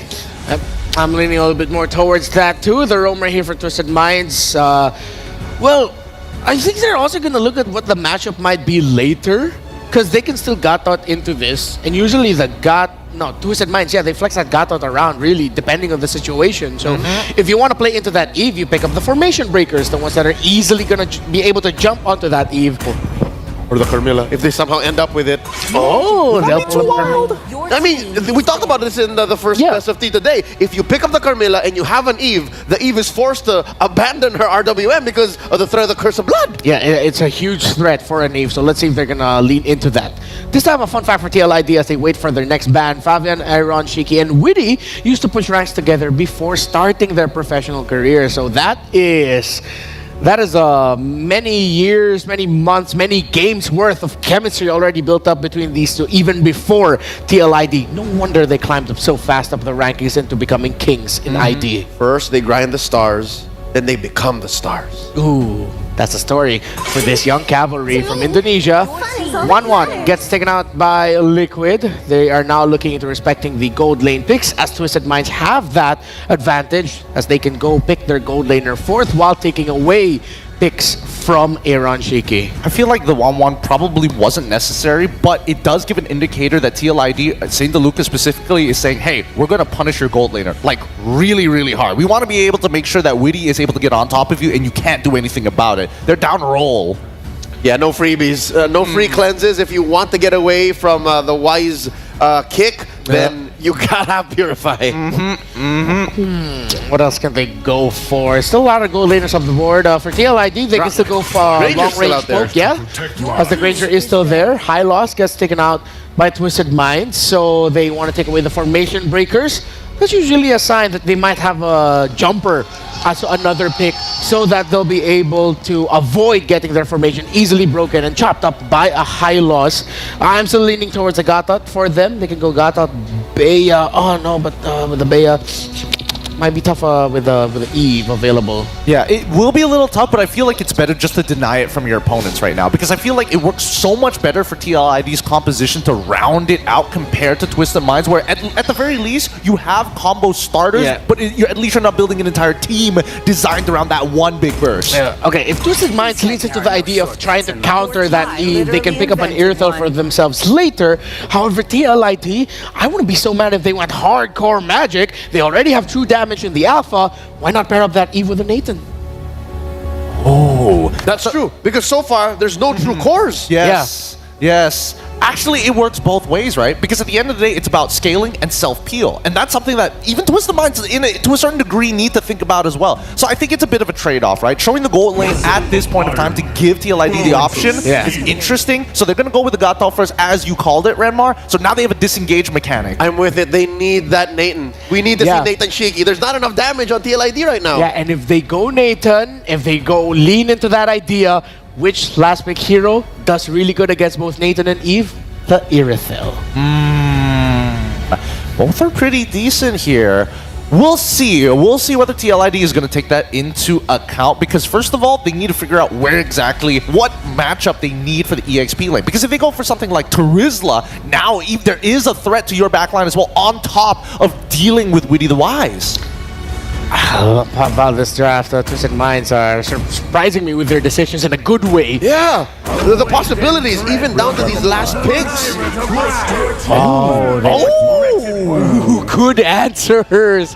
Very good answers by TLID. Instead of going for an obvious approach, they get out of their box, they go Moskov, and they go out of the box with the glue. Yep, that's gonna get a flicker on it. I am 99% sure that Aaron's gonna put a flicker on that. Yeah. He's gonna look for that Sicilian. And now the decision here for Twisted Minds is, will you have enough, or are you just going to default into Abea, but with the presence of Glue and Eve? It's so hard to team fight as Abea here. If you try to go mobile as an Irithel, it's like, are you going to have enough damage for that Glue? I have to agree. I was thinking maybe even Terizla to kind of go through the traditional way of playing a Eve composition, but this is much better because you can really take your time with it to bait out those battle spells. And now with the Granger, at the very least, we know what Twisted Minds want to do. Poke out your opponents, use ults to disengage, and if an opening shows itself, go all in. I was going into that thinking Twisted Minds would win the draft and suddenly swerved by TLID. It looks good. Mirko, Brigida, it's game number 1. What do you guys think about the draft? I think that TLID have adjusted really well heading into the latter portions of the M6, whereas Twisted Express, they're here seeking to redeem themselves from their previous losses. Welcome to the Caster's Desk. It's Brigida and Mirko once again. And this is the second series of the day. I wonder if we're going 3 games this time. Hey, I really hope we go 3 games, right? Match number 1, everybody at home expected it to maybe go all the way through. Maybe some people expected the other team to win. Unfortunately, you don't always get what you want, right? Here, TLID versus Twisted Minds, it's another example of that. A lot of people are expecting TLID to win, but Twisted Minds might be able to just pull off this late game composition with Sicilian on Cuff, and that's a signature. Yep, the momentum is definitely there for the young cavalry, but this time around they're going up against the Twisted Express. Let's see how this game goes for both of these teams seeking to punch their tickets to the knockouts. One thing that I would also like to talk about is just the amount of zone control that you have to pay attention to when it comes to TLID. I think that their lineup right now, you could expect it to be very chaotic, but I think they kind of thrive in that. They like all the chaos that could potentially come out. And for Team Liquid ID, though, again, the Moskov was a great pick. The Glue as well goes and does a lot in the chaotic duels. Hold up, Sanguine Claws, Aran might actually be caught. Pops in the sprint, Hoda comes in, secures first blood. Liquid ID, I was about to say, Yves is very one-dimensional. You go in for the RWM and Troll can jump on you, Hoda and Sanji especially too. Yeah, but the TLID definitely, they're planning to do the same. And what a way to start your farming here for Hoda. He just walked into a kill, an early kill for Twisted Minds. So that's definitely something they'd be really happy about. But Fabian goes in with the Spear of Alpha, forces out the flicker from Troll. So it seems like we're just having some exchanges here and there of like skills and resources baited out in the early game. You can definitely see here for the emblems, the Master Assassin actually, Moskov, Aaron Shiki, on one of his comfort picks in MPL Indonesia with the Master Assassin, definitely wants to get the dual power here in the lane. And so far, he's actually been doing a pretty good. Sano forced back into his turret, and that's a freeze already set up for Aaron Shiki. I mean, by the moment he actually guarantees that advantage in the lane, he can all the more just throw out the Spear of Destruction, throwing the team fights, but Witty seems like he's poked really low right here prior to the turtle. So let's see how this goes for TLID, because his skill as well. He seems that he's very low, forces the flicker out, and now it's Troll with that sand. Wait, there's so many jumps happening all over the map. Hoda gets the turtle. And that's, Fabian who gets the kill back again. Cuffin will be able to still stay pretty safe. That's the immobility over to Hoda. Hoda pops in back. That is turtle and kill for Twisted Minds. So a winning trade. Fabian, though, very active, staying on it. Going to the purple buff, does not have the retribution, but does get that Spear of Alpha to displace the purple buff and will be able to take that away. And I mean, all of the sides are seemingly quiet as of now, especially Aaron Shiki. He's managing the lanes really well, forcing a reaction out of Twisted Minds. So now definitely we'll be seeing a lot more rotations, and as of the moment, as early as now, Hoda seems like there was an attempt onto Aram, but I don't know if like you would want to go after the glue. At this point, look at Aram just being able to sustain and take the advantage against Sanji, but here in the middle lane, Troll won't be able to use the Raging Sandstorm to get away. Yup, SOD missing there. Great pickoff, though. They're able to get Troll down, though I think the timing needs to be a bit better for Liquid. Again, for Twisted Mind, similarly to match number 1. Aaron, Spear of Misery, locking him down. The Spear of Alpha, 2 to double spears. Aaron and Fabian together, getting it down. That was unfortunate. Blade Surge into the right mid bush, expecting someone or not knowing that there were actually 3 persons waiting for you there. More unfortunately so that Aaron Shiki was one of them. Just a Spear of Misery right into his face. And now Team Liquid ID, they actually get hold of the lead against Twisted Minds. So we're starting to see how TLID is sort of really adapted and adjusted, even similar to yesterday. Like, we're seeing a lot more sacrificial plays, especially in terms of their roamer witty. It's not entirely just looking for the setups and all that. It's gathering the information and allowing all the other players to manage from there. But speaking of manage from there... Oh, great timing with the Spear of Alpha. They waited for the AOG, and once he channeled it, it was straight into the Spear he goes. Now, 1-man advantage. Twisted Minds looking to utilize this advantage. Straight up blitzing the turtle. Here, Witty! Wait, the Dragon, the Jikundo canceled up by the Sanguine Claws. Now Witty will not be able to secure it. SOD!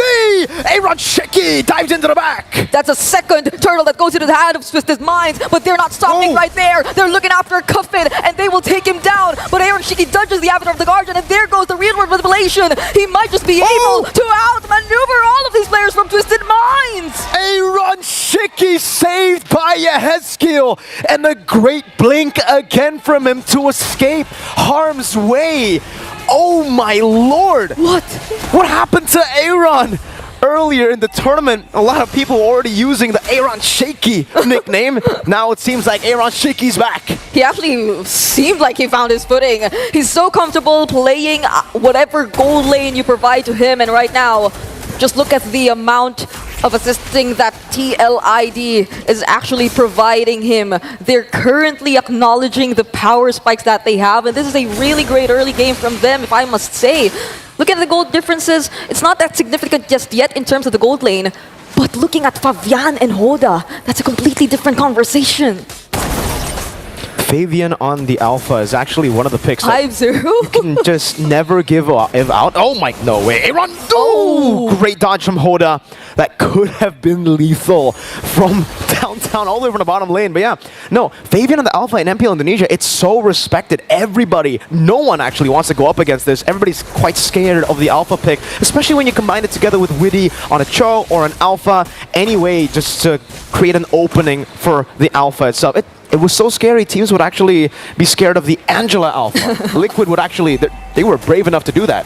Yeah, I mean, they started off the Swiss stage with an Angela Ling even, right? So they're very much confident in terms of those kinds of duos. But if you were Twisted Minds in this kind of situation, who are you actually going after? The bounty on Fabian, it's so high, but at the same time, are you confident enough to be able to take him out once you actually find a way to reach him? Because if ever you do focus so much of your resources on this jungler, then there's this SOD, there's the potential zoning that can come up from the other members of TLID, and that's another uncontested turtle that goes into their hands. But actually, that's the first turtle that they get, right?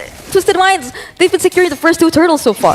Yeah, they've just been losing the fights. Witty goes up to Jikundo, will not commit the way the Dragon knows that Twisted Minds have already started their rotation up top. Hoda, very aggressively walking forward, will be caught by the Spear of Misery, but for Liquid ID, they do not want that smoke. Right now, they got the neutral objective. It will just be a trade on the map. You can see why they didn't go for it. Fabian was on the other side of the map, just farming it up, and Aran now gets hit by a few bad impacts. Fabian, so brave, on the turret, takes it away. Sanji, you've got to be careful now. You can see the patience from Fabian. Will not use the Spear of Alpha. RWM, real world manipulation.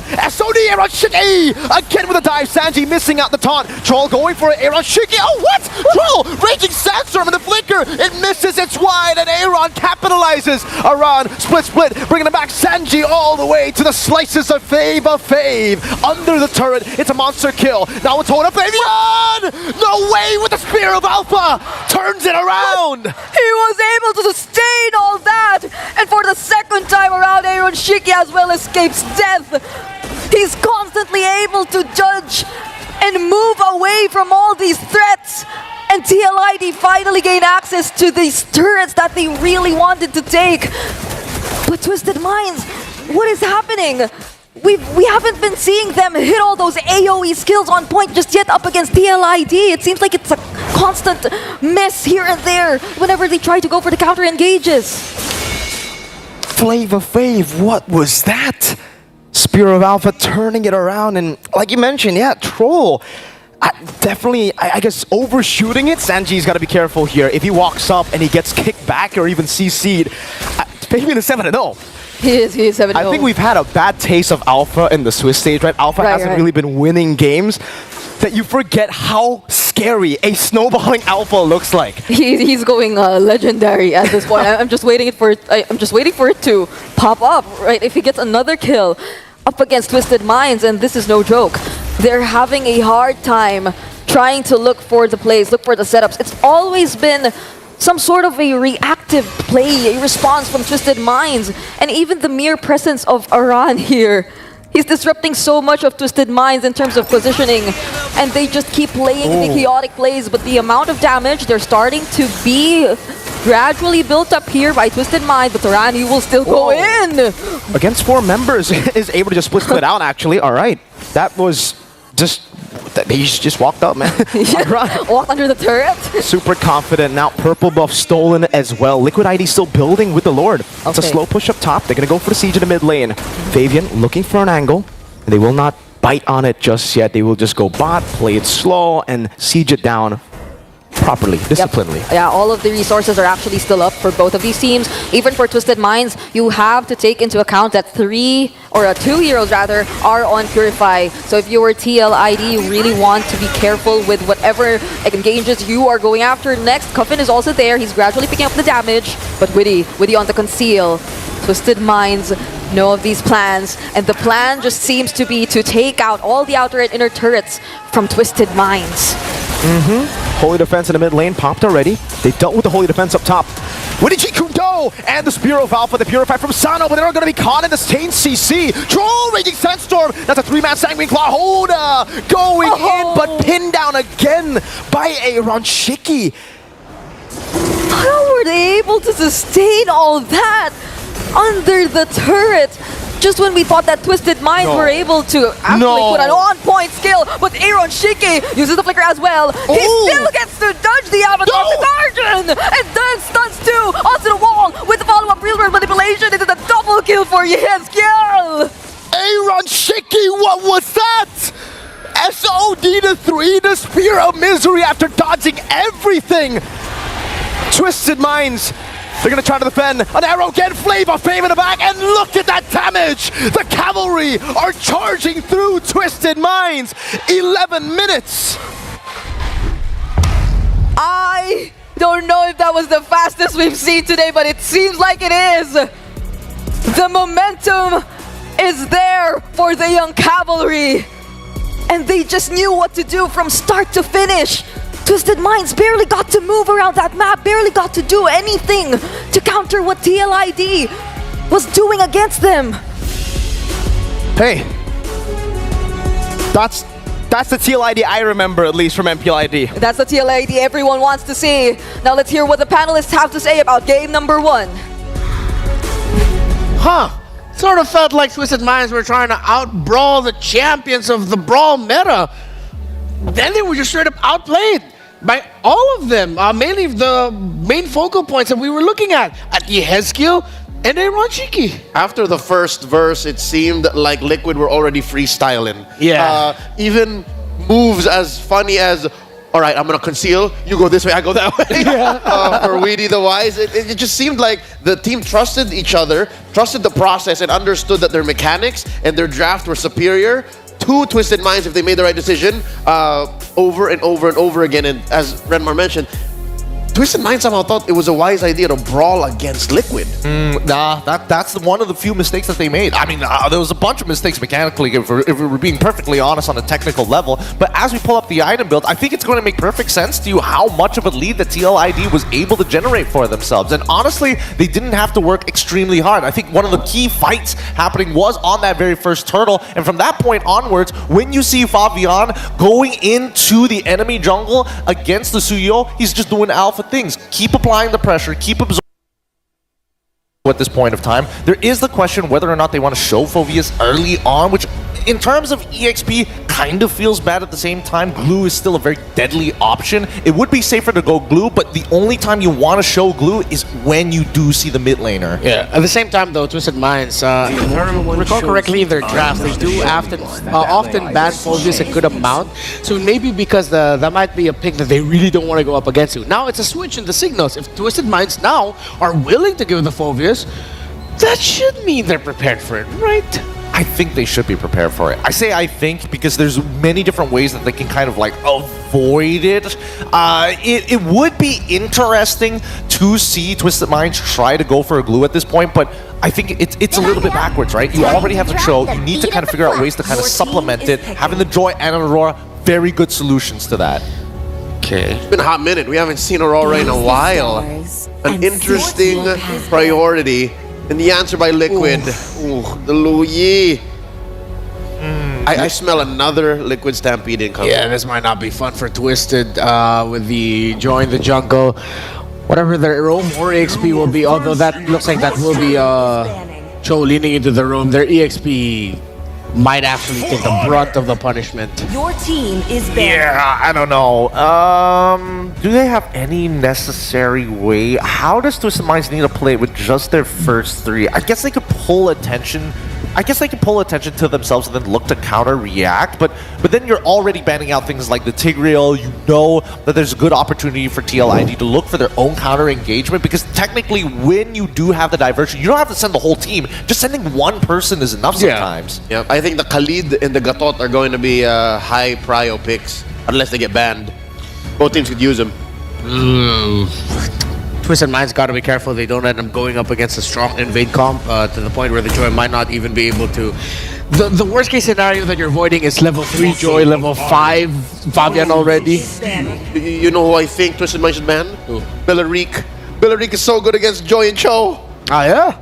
The Bellaric would be a great pickup, but this time it'll be the Roam. They picked up in the EXP last time, yesterday, if I'm not mistaken. No, they put it on Aran. No, they put it on Witty. It was a witty pick. All right. So take it out now. Bellaric, coach, it's in your name. Yeah. Take it out. I hope they do. I hope they do decide to take it out, because at that point, once Bellaric gets locked in, there's basically no way to actually find a solid engage. Yeah. It's so good. You just send it back with the diversion. Just him alone. Yeah, you're literally telling Lyric, remember who you are. Bellaric, bro.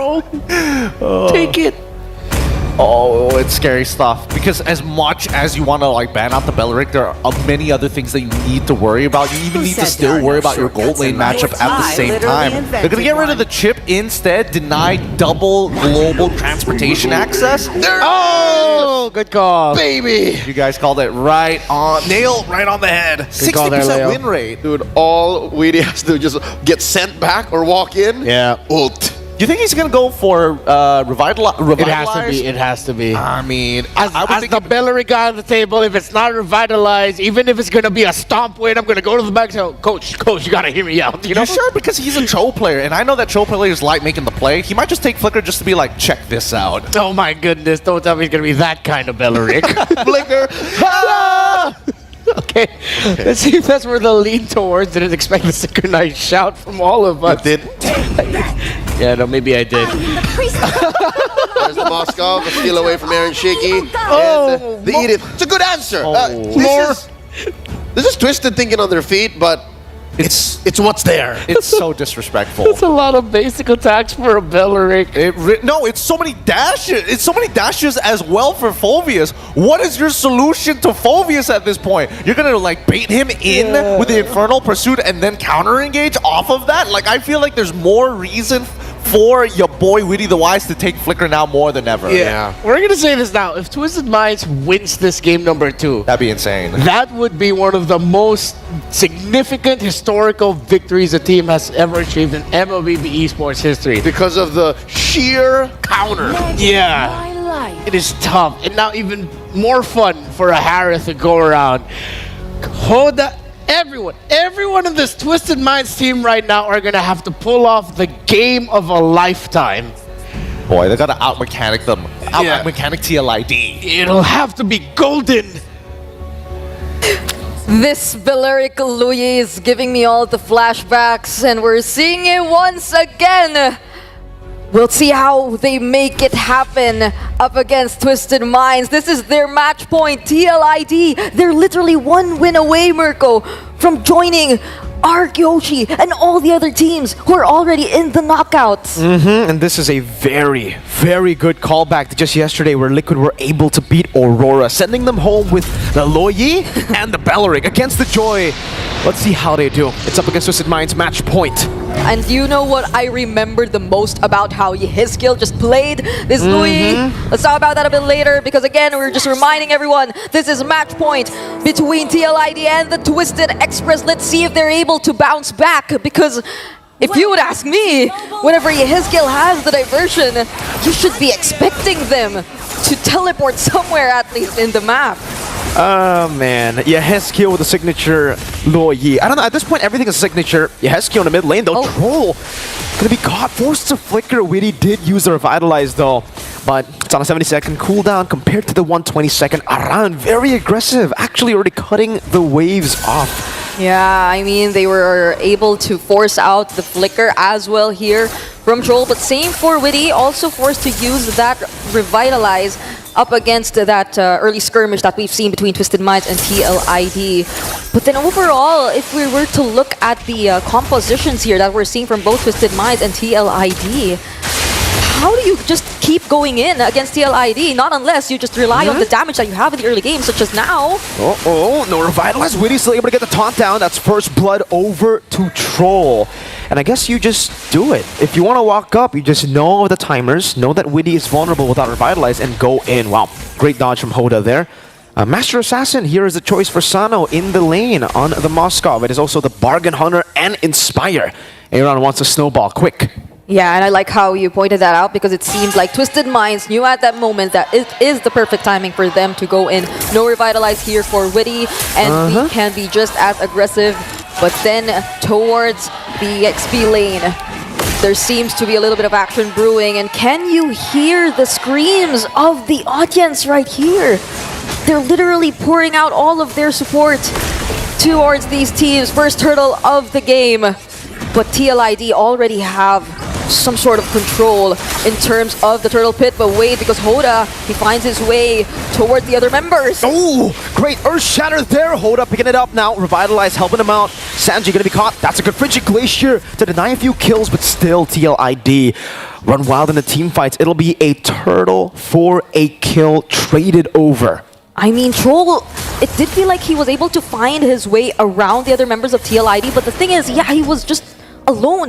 Hoda attempted to go in as well, but Aran just blocked him in his tracks, and he did not allow for the other members of Twisted Minds to penetrate whichever control TLID has already established in that turtle pit. So they have to revert first back again into all the farming that we're expecting to see from Twisted Minds in the early stage of the game. At least they have a little bit more of potential to play around with the macro, but speaking of the macro, that's the Purify forced out here for Aaron Shiki. Great Purify bait out. Team Liquid will lose another valuable resource at the 3rd minute mark, but you can see Witty already rotating up top, trying to get tempo for the Harith, and so far, Sano, I don't know, he's just been shoving the wave a bit too much, I feel, right? Aaron has had control of the lane. Yep. So many times, the diversion already used. Stun over, in front of pursuit, Sanji. No flicker, goes for the Earth Shatter, gets dismantled by the Yin-Yang reaction, and TLID takes the kill lead in the 3rd minute of the game. Twisted Minds just goes for the shove in the mid lane, trying to punish Yehezkiel for leaving the lane. Great cancel, Hoda, Electrifying Beats will not be able to get close enough to Fabian. I mean, Sanji, it felt like that was inevitable, but another way of the dragon to the wrath of Dryad. It seems like they're able to survive it a lot, though, with Aaron Shiki still dancing in the Zaman Force. Oh, they've survived the instant burst. Troll very low. Aaron Shiki can be caught. Sano, no Spear of Misery. Yehezkiel rotates over, and Liquid ID just sustain over the burst. Around in the bottom lane, against 2 in front of pursuit. He's getting the resets down, but the Electrifying Beats keeps on going on to him. Hoda walking in, diversion play. No one will be caught. Fabian on the orange. Troll, no way of the dragon just yet. Arrow down, onward, coming down, and Yehezkiel will be caught. They find themselves in the midst of all of the members of Twisted Minds, nearly all, because Yehezkiel He will be the trade. And now Fabian is left alone in the turtle. Witty is here as well, but it seems like this is full control for Twisted Minds. They will be able to secure this turtle and possibly even a kill onto Witty if he doesn't get to sustain all this, and he won't be able to. Turtle 2 secured by Twisted Minds. Joy. Hoda. Those two words should not be in the same game, man. This guy, Hoda, on the Joy, on the Assassins, he just does so well every single time when you give him space on the Assassins. Incredible mechanics. Sano already picking up the Corrosion Scythe. And this is where it gets a bit shaky for Team Liquid ID. Yeah. Twisted Minds still have Moskov to play for the late game. Meanwhile, for Team Liquid ID, they kind of have to get control in the mid game. Yeah, and it's so difficult for them to play for all of the potential team fights because Twisted Minds, I feel like they'd be okay with that as well. I mean, right now, they're definitely capitalizing on the fact that Hoda is able to look for the targets, the isolated targets up against TLID. But when it comes to all those team fights, they're equally equipped to deal with all that. The counter Frigid Glaciers, I mean, we've seen consecutive great timings from Cuffin in terms of using all these Frigid Glaciers. And when Sanji gets to join the actual team fights and does not get denied of the Primal Wrath, which we've seen for quite some time now, they'd have an additional source of damage on top of all that they could expect from Sano, from Hoda. And Sano right now, I feel like he's just focusing on the macro, but speaking, oh wait, Eironshiki dodges the way of the dragon once again. Great Wrath of the Dryad to cancel out Diversion. No one's going to take it. Frigid Glacier from Cuffin just to make sure no one actually takes that teleport. Team Liquid ID will just be playing it slow into the mid lane. Twisted Minds also, we did see a bit of aggression. They were able to bait out the Purify. Now it's a 1v1 in the bottom lane. Hoda versus Fabian. Good blink out. He's just going to stand there in the wall. Hoda, Electrifying Beat's already used up. He has to be careful here. Oh, great moves from Hoda on the Joy up top. Earth Shatter, Eironshiki. Caught on the onward, Witty will be isolated. The Revitalized cannot save him. And Twisted Minds gets another pick off, all on the back of Hoda, bringing members to him. Great reaction from Twisted Minds, immediately committing the kill onto Witty. Up top, knowing that there were members down below, but wait, there's an isolated hero here. It's Aran, but he still avoids the Frigid Glacier. 3 men for the pursuit. That's a stun. Sanji gonna be caught, and now Fabian severs his soul. A kill over to Team Liquid ID. It looked great for Twisted Minds, but TLID gained control. Aran survived that. He was able to, like, last minute dodge the Frigid Glacier, move a pixel, just a pixel away from the range of the Frigid Glacier and sustain the succeeding damage. And now we see the immediate response as well coming in from TLID. This might just go into their hands. Should be free. Since Twisted Minds, they don't seem like they're planning to contest this anymore. And even if they wanted to go for the trades, Eironshiki, he's already down there below, used the Zaman Force to actually defend that. And even up against Hoda and Sano, he's just able to play around these two heroes and deny Twisted Minds of the trade. Under the turret, Team Liquid ID should still be very, very safe at this moment, right? I don't think the Joy has enough damage as of yet to just take them out. Yes, Gil, good Purify out of the kick from Troll. Aran going in. Oh, cancels out the onward to escape. Gets brought back into the team and bonked by Aran. It's another kill over to Team Liquid ID, and in a flash, that gold lead that Twisted Minds has just been completely reversed. They didn't even need to use the Zaman Force to burst down Sanji at that moment. The damage right now that we're seeing from TLID, you just really have to respect it if you were Twisted Minds, especially as they're grouping up together a lot more often. And that is possibly one of the biggest strengths you see from TLID, coupled with like the suspense factor that they have in terms of their usage of that diversion. So you never really know where they can come out from. So Twisted Minds, I know they're doing that typical, you have to send your jungler at least away and to manage the other sides of the map, but you have to be equally careful if you're just planning to do that, because TLID might just do or go for a quick response, but this might just be a quicker response. Oh, great Wrath of the Dryad to cancel out the Winter Dragon, and now they actually collapse. Fabian from the side gets a stun over. Sanji bursts it down, but now Hoda comes in. Is he going to be able to get the Electrifying Beats? Aran jumps in again, and my goodness, Hoda! Severed soul by Fabian again. In the bottom lane, there at least will be a trade for Twisted Minds. Liquid ID, though, they've just been clean at canceling out Hoda. They might have actually continued the fight if only the SOD was able to connect onto the members of TLID, but it didn't, and Sano will just recall back to their base. That was a dangerous spot for him to ever go out of that bush, so now they're left to defend And I'm starting to feel the struggle of Twisted Minds in terms of like managing the macro overall against this composition of TLID. Like the element of surprise, it's definitely there. So how do you like go for the trades? How do you maneuver around the map knowing that they can just come up to you any moment, anytime you just show even the slightest bit of movement from Twisted Minds, and now they're not even like playing together just yet. We haven't seen the team fights really work in their favor. Oh no. And around once more, spot Sanji. So they regain control of the Lord Pit. You can't spell control without Troll. Oh no. Troll gonna be engaged upon. Will flicker as well. Troll able to escape. Hoda electrifying beats defensively. Sanji poked away. Alright. Twisted Minds have given out control over. They cannot contest for this. The SOD will spot them out. The diversion still comes through. He might want to take the SOD. Oh my goodness, no! He should have. Oh no! Witty with the flank. The tree from behind. The Wrath of the Dryad. Sano, flicker, blink. TLID on the chase. Can you outrun the horses? The cavalry, the yin yang reaction from Yehezkiel takes him out. Oh man. The response was too fast. Sano, he just wanted to do what he could. Go for the trades, at least drove up the lanes.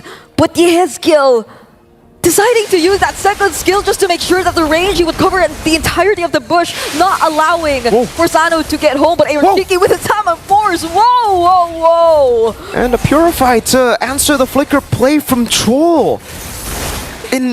There are just so many targets to go for, I feel like, for Twisted Minds, right? So even if you go in with the flicker, you bait out the Purify, in some cases it might be worth. Yeah. But in this case, there's so many ways to cancel. Say Aaron Shiki, next time around, you get a pick onto him. Weedy pops in Wrath of the Dryad, Wave the Dragon instantly cancelled, and then Aaron goes free anyways. They're so happy with all of the team fights that are happening. And now they can just keep overwhelming Twisted Minds! And that was an overwhelming play indeed on the bottom lane!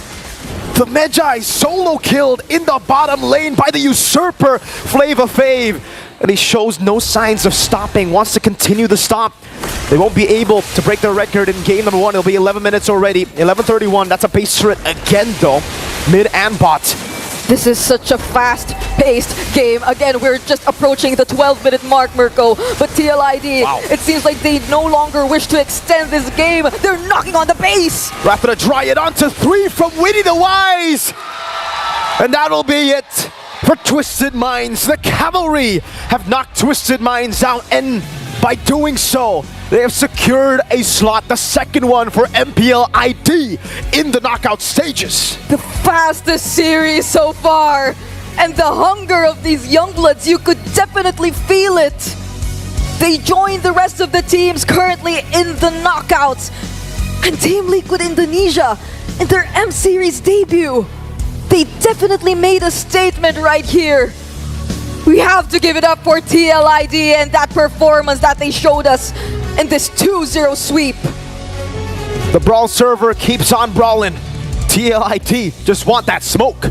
I can't believe it. We see another 2-0. Let's head over back to our panel and hear their thoughts.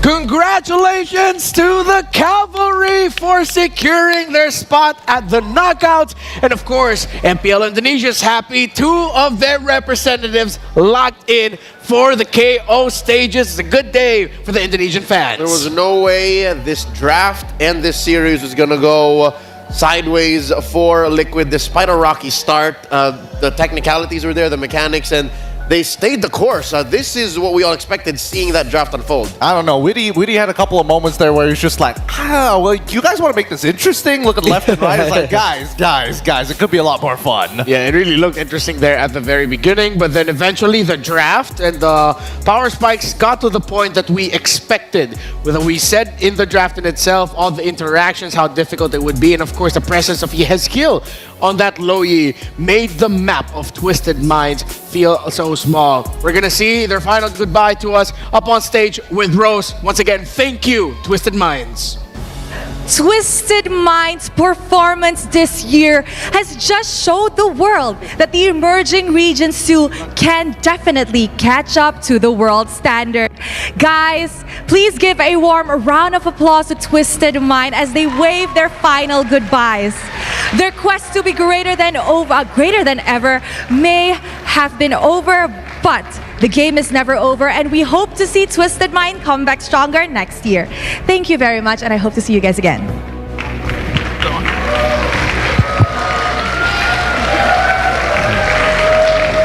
And it's now time to interview the second Indonesian team heading on to the knockout. Insight from how these players kind of not only look at the world, but like look at themselves with their IGNs. My IGN and Kamai not very flattering. You know. Oh, really? Oh. All the Kamai fans know. They know, they know.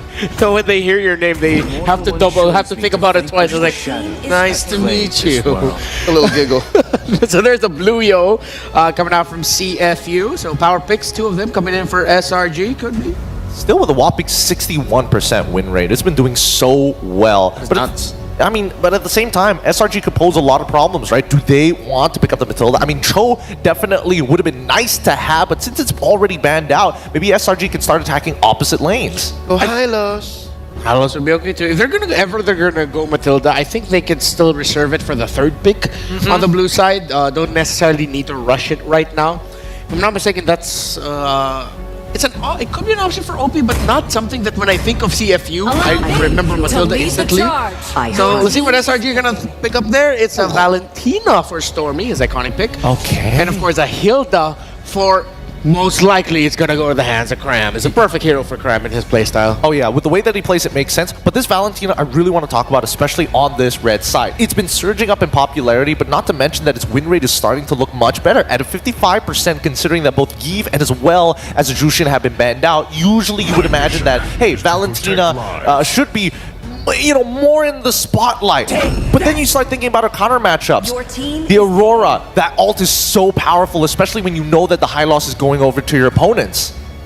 So if you're going Moskov, so they want to play the map game as well, take care of it and not just focus on the fights too much. Early Moscow. Yeah, a little bit for my taste. I mean, that's usually where it ends up, but again, little by little, my Moskov hating genes are starting to like bubble up again. It's not like it's the worst pick in the world, I'll give it that.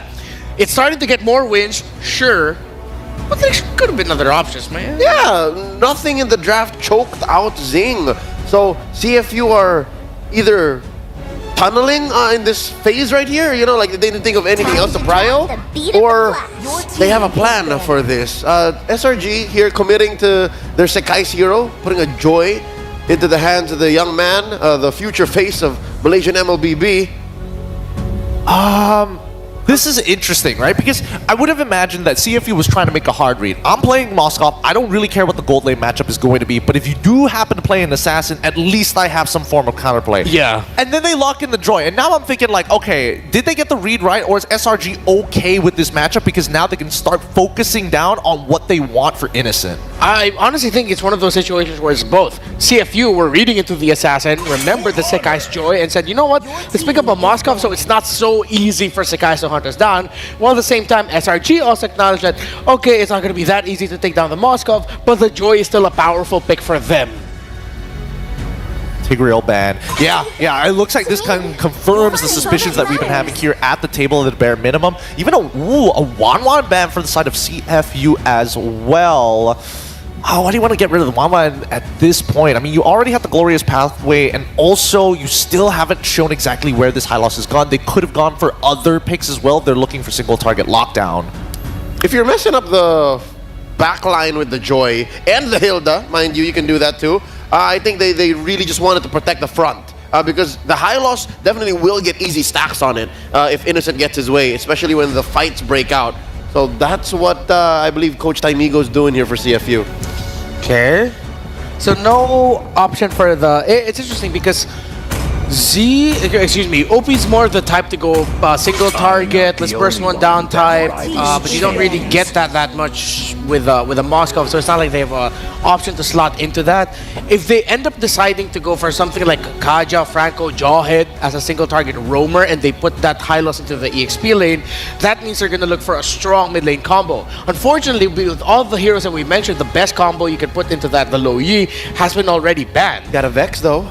But they do still have the Vexana, which might be the incoming option for CFU later. So their single target roamer pick off, and then a Vexana, which Now they might actually lean to that, considering that they took away the Gatot Kacha. That's one of the picks that you want to remove if you're going for a pick-off burst type of composition in the Roman mid. Yeah, which begs the question, right? They've already trying to limit down onto the possible matchup since they're already going to have so many dashes. It could be a possibility of just accessing the back line, right? But still, I think that SRG need to play a little bit more. Honestly, they really excel in these, like, mid to short range battles as of right now, just because of that Valentina. You want to be able to accentuate that type of advantage here. But at the same time, if they start showing, like, what exactly is this Hilda going to be? Is it going to be support? It's still a flex pick. Revealing it too early might be detrimental. Literally invented one. Oh, now that Tigreal ban makes so much sense. Big oof and great pick for the chip. Now this makes a single target burst lineup for CFU not the easiest to pull off. They might have to play into the team fight and pick up something like as difficult as it would be to give the Aurora ult, pick up an Aurora. Good answer to the stopper. Shortcut through. Just plant that frigid glacier right there. Call it a day. We still need that mid lane, and we don't know where this Hylos is going. I'm echoing your thoughts here. I'm pretty sure Coach Arcadian Vecchi are also saying, hey, show us. See what you got. This is a really tough call here. This is why they're taking so much time. Would they Faramis? Because at the end of the day, you're going to have to sacrifice something. The Faramis is a pretty good shout here, but it looks like they've locked in the Jawhead. Whoa! First time we've seen this, but it's been a very long time. An interesting answer to maybe the Joy. At least you could, as mid laner, you can protect yourself. That's hero number 70 for M6. For M6. That's hero number 70. The 70th unique hero pick. If I'm not mistaken, yeah. We went into the day 69 out of 126. Nice. Now we go into the 70 range. That's great. Really showing the creativity the teams have flexed into this Swiss stages from best of ones into BO3s. What's the last pick here for SRG? Because now laning around the mid got a little bit more complicated for SRG with the Zask popping up. What's John Vincent Banal, aka Innocent? What's he gonna pick up here? He's just gonna G-Ranger it? I mean, he needs something with Purify, right? You're up against the Jawhead anyways. It's going to be real difficult to go. He could be, Granger into it. Nah, the Claw. See, I was thinking whether or not he's going to go to old favorites. Yeah. So Innocent ends up with an old favorite in the Claude, and interesting are the hero matchups that we see. As interesting as we expected the series to be. It's game number 1 between CFU and SRG. Thank you so much to our panelists, and it is indeed the final series of the Swiss stage. This is going to be once again between Malaysia and Cambodia, their only remaining chance to head into the knockout stage, whereas Malaysia, we know the expectations of all the Malaysians for SRG heading into this match, so let's see how this goes. I definitely want to see a maxed out series this time. Definitely, especially considering Innocence on the Claude, Yums is on a chip. This feels like, a couple of patches ago. Yeah. Just a couple of patches ago, these heroes were the meta, were the prio picks. But now we've seen the meta kind of turn on its head, and we'll see if CFU can actually make it work with a Zask pick. Right. It feels like we're watching a game that's being played a few months ago, simply because we're seeing the Zask in the hands of Z. And we were talking about it earlier, right? Yep. Like, what would Z go for in this kind of composition where there's a chip, surprisingly, that can just put out the shortcuts here and there. And I was suggesting, the Aurora, the Vixana, the Firamis and all that, but then what safer option if not the Dominator Descent, which could just keep you in place and at the same time provide a huge amount of zoning as well. So I'm like looking out for the pressure here from CFU Gaming, because I feel like you just have to be super aggressive in this kind of composition, Like SRG, they're definitely a dive comp. They completed it with the Claude. So you would expect unlimited dives from them. And you have multiple ways to punish that if it goes wrong. And there's a history. There's been a history of failed overextensions for SRG. Yeah, I don't know. Again, for CFU Gaming, you can't spell Zask without Z, firstly, right? So maybe that might be like a comfort pick of Z. But yeah, at least in the M6 World Championship in the Swiss stage, we've only really seen Z on playmakers. We've seen him on picks that can really change the tide of a team fight, not through damage, but through plays, When he's on the Valentina, we see him perform so well. When we see him on the Vexana or even Aurora, same thing, you know, it's all about playing for the team, being a playmaker, getting those big CC abilities, not really the damage dealer. Yeah. Now he's gonna have to kind of swap that playstyle over with the Zask. You're more of a come in last situation hero, maybe in the first few fights, I would say. Like Yeah. later on, you can actually afford to go Dominator's Ascent first and then deal damage and try to soak it as much. But with the changes to Zask, in the early game, you're not as good anymore, right? Yeah. Before the patch, you were great every stage. That's why people just first picked it every single time. Zask now, you have to play a bit safer in the early game when it comes to lane prio 2, maybe not the best. Especially up against a composition that, I don't know, it's kind of the same for Yums on the chip. The chip Yeah. has kind of had like very similar changes done to him, right? The Yeah. patch has made him way weaker in the early game, but in the mid to late, you still have the same macro advantage that you used to have on the chip. It just, you get online much later. Yeah. The crash course stun, a lot of things have been nerfed about the chip, and I'm glad it got nerfed because now it actually takes more skill to play. You actually need to just be like super smart. Back then, you can get away by being a super dumb chip too. You know, you Yeah, just go you in, could just ram in boom, like there. 5v3, boom, 5v4, and the whole team gets a massive advantage whenever you jump in with a crash course. Yeah, there's a difference between how Chip used to be played before and now, and even in terms of Zask. But like, if I were to look at the overall compositions that are shown to us here, especially by SRG and CFU Gaming, I'm feeling mad respect, especially for Sing. The panel touched on this idea earlier that Sing has been performing really well in the past few games, taking 3 out of 5 MVPs Oh, yeah. for majority of CFU's games so far, and like going in with this type of composition, even with just Cram alone, right? We saw it yesterday. Cram on the Hilda, which we felt was, what is this? Why does it kind of feel like he's just throwing his body out there and accepting his fate and really willing to die multiple times just to ensure that he zones out the enemies well? But now it's not just him which you'll be expecting that zoning from, right? You can expect it equally the same from Yums, especially Innocent. It's the Claude that for a lot of times hasn't been used for the M6 at least just yet. So this could go really aggressive. You know, I'm seeing a game that can actually really go back and forth depending on who gets to ride on the momentum better between these two teams. Yeah, it's all about momentum really when we're talking about SRG and CFU. Honestly, is it momentum? I don't know. It's more of like a mid-game spike for both these teams, you know? Like CFU, early game, they always somehow lose out, even against Vamos, against most of the teams that they met in the Swiss stage. Early game's not the best for them, especially up against teams who just dominate the early game. They will lose out in the early game straight up, but then they make plays and they just find openings randomly in the fights to turn it around. Yeah. Opie on the Franco, Opie on the Cho.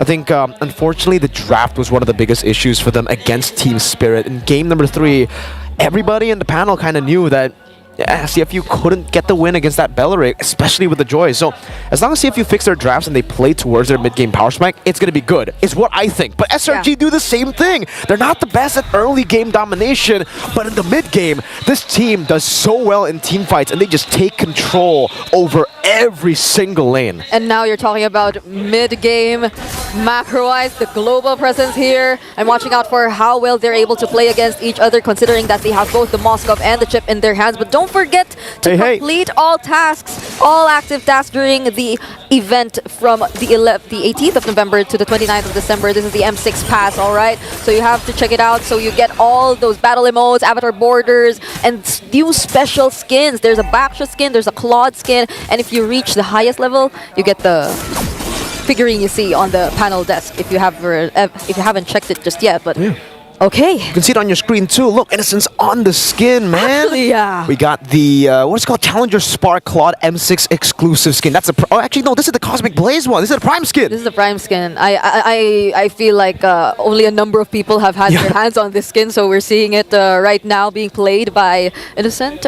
So it's been a while since we've seen like the laning between the Claude and the Moskov. So there's been some bit of aggression. I mean, he's on the tenacity too. Yep. So he can afford to be slightly aggressive in terms of the laning, but against the lineup with a Jawhead in the early, you'd have to like be as careful as you can too. You know, even earlier OP, it seemed like he wanted to go for the early rotation, but then 3 members of SRG are in the mid lane. Okay, baiting out the sprint with the ejector there. Cram will not have sprint. He should be able to regen back up though for turtle number 1. Prio in the lane, in the mid lane. Oh, bottom lane, it's actually CFU. Up top, 1v1, Sing, Spear of Misery. And now it continues the fight around the turtle. Stormy, Glorious Pathway stolen away. Let's see Retreat. Detective with a Soul Sever, able to take it down. There's a set. Cram gonna be caught. First blood for OP. Flickers out. Skies with Electrify and beats down. Summonable Force will not be able to stop him down. Skies needs to jump, gets the jump, and gets away. It is a turtle for a kill and a kill. So 2 for 1 for CFU. It felt like an objective that both teams were just trying to take at the same time without minding each other. Did you see that kind of exchange between these two teams? But wait, Sing. Shortcut. It's the shortcut. Wow, great discipline moves from Yums. Detective though, able to go for some damage. OP walking up, Detective getting the snipe down, and now, oh my goodness, Detective and baited them all into the skirmish. And CFU take it away. Bottom lane, Hylos is free farming too. That's the early game damage you would expect, right? From the Jawhead, from the Zask, and all the members of SRG just oh my God, Wadu up together in the top lane. But Wadu, right? Free farming Hylos, as you mentioned, just focusing on getting the energy shield. So, I mean, we've seen him participate in the early turtle take, right? But like, right now, at CFU Gaming, this feels like a passive kind of approach to this game, that they're just waiting for SRG and what they're doing. But at the same time, it kind of works for them, especially if they find the quick rotations to respond. It's not the bad kind of reactive that we're seeing from CFU Gaming just yet. For CFU, they've just been reacting to the plays, and by the way, yeah, the crash, that's a new thing, right? Usually you go shortcut and then you just go instant crash course, and the duration of the crash course usually is enough to take you down, but the combo was a bit different there. Wadu in the bottom lane gets ganked, he's still fine. There's no real full kill threat on the horse just yet, especially considering, like you said, he got that energy shield, almost all of it as a horse. That's a pretty fat horse. So I would expect that he would really use this advantage as much as possible, but he denies, Cram denies the recall from Wadu, and Yums are just waiting for him. So now they know that Wadu will have to recall first in the base, and they're zoning OP really well. But he won't be recalling, Mirko. He won't be recalling. He wants to join. Crash course coming out with a shortcut. They're all going to be rotating. Yums able to flicker out to safety. Cram, Power Wilderness getting him down. Now it's a fight. Skies electrifying beats. Just going at him, but he's going to get caught by the spears. The Dominator's Ascent still on him with Stormy there. Spear of Misery. Stormy splashes some damage on Detective. See, wants to go in. Doesn't have the Dominator's Ascent. It's a fight in favor of SRG, but Sing wants to go for the turret. Innocent up top, though. Free farming on the Claude. They're choosing the turret over the turtle, and Stormy might not be able to defend this anymore, but at the very least, Innocent, he was able to take a turret up top, but SRG, Yums and Cram are already here, but they do not get to touch Sing because of the Spear of Misery timed really well. So we are seeing some mirrored plays here and there, and ultimately, I'm liking how SRG is just able to briefly join the fights and then disengage whenever they want to. We've seen it from Innocent once. He went in the shortcut, just used the blazing to it, then immediately returned to its lane. So they weren't really put at that much of a disadvantage, but that's an ejector play! Okay, shortcut doesn't get placed down. Actually, they're able to burst him down before it. Retribution from Detective. SRG decide not to go for it. They will have to concede this over. Sing, though, in the bottom lane, blinking out to safety. That's SOD! Sing able to escape! Good stun over to Skies. That's a Revitalize to help him. Dominator's Ascent now, missing and whiffing. Skies running away. OP occupying the bush. Meanwhile, Innocent. OP! Ejector, smart missiles, and that is it. That will be a turret trade in the bottom lane for Innocent's turret up top. What an aggressive play that we're constantly seeing from OP here. Like, he's got the damage as well, but then Innocent, he's not stopping in taking down all of these turrets in the top lane. So definitely SRG right now, they're going after the macro. They're denying CFU of that complete control that they want to assert in this game.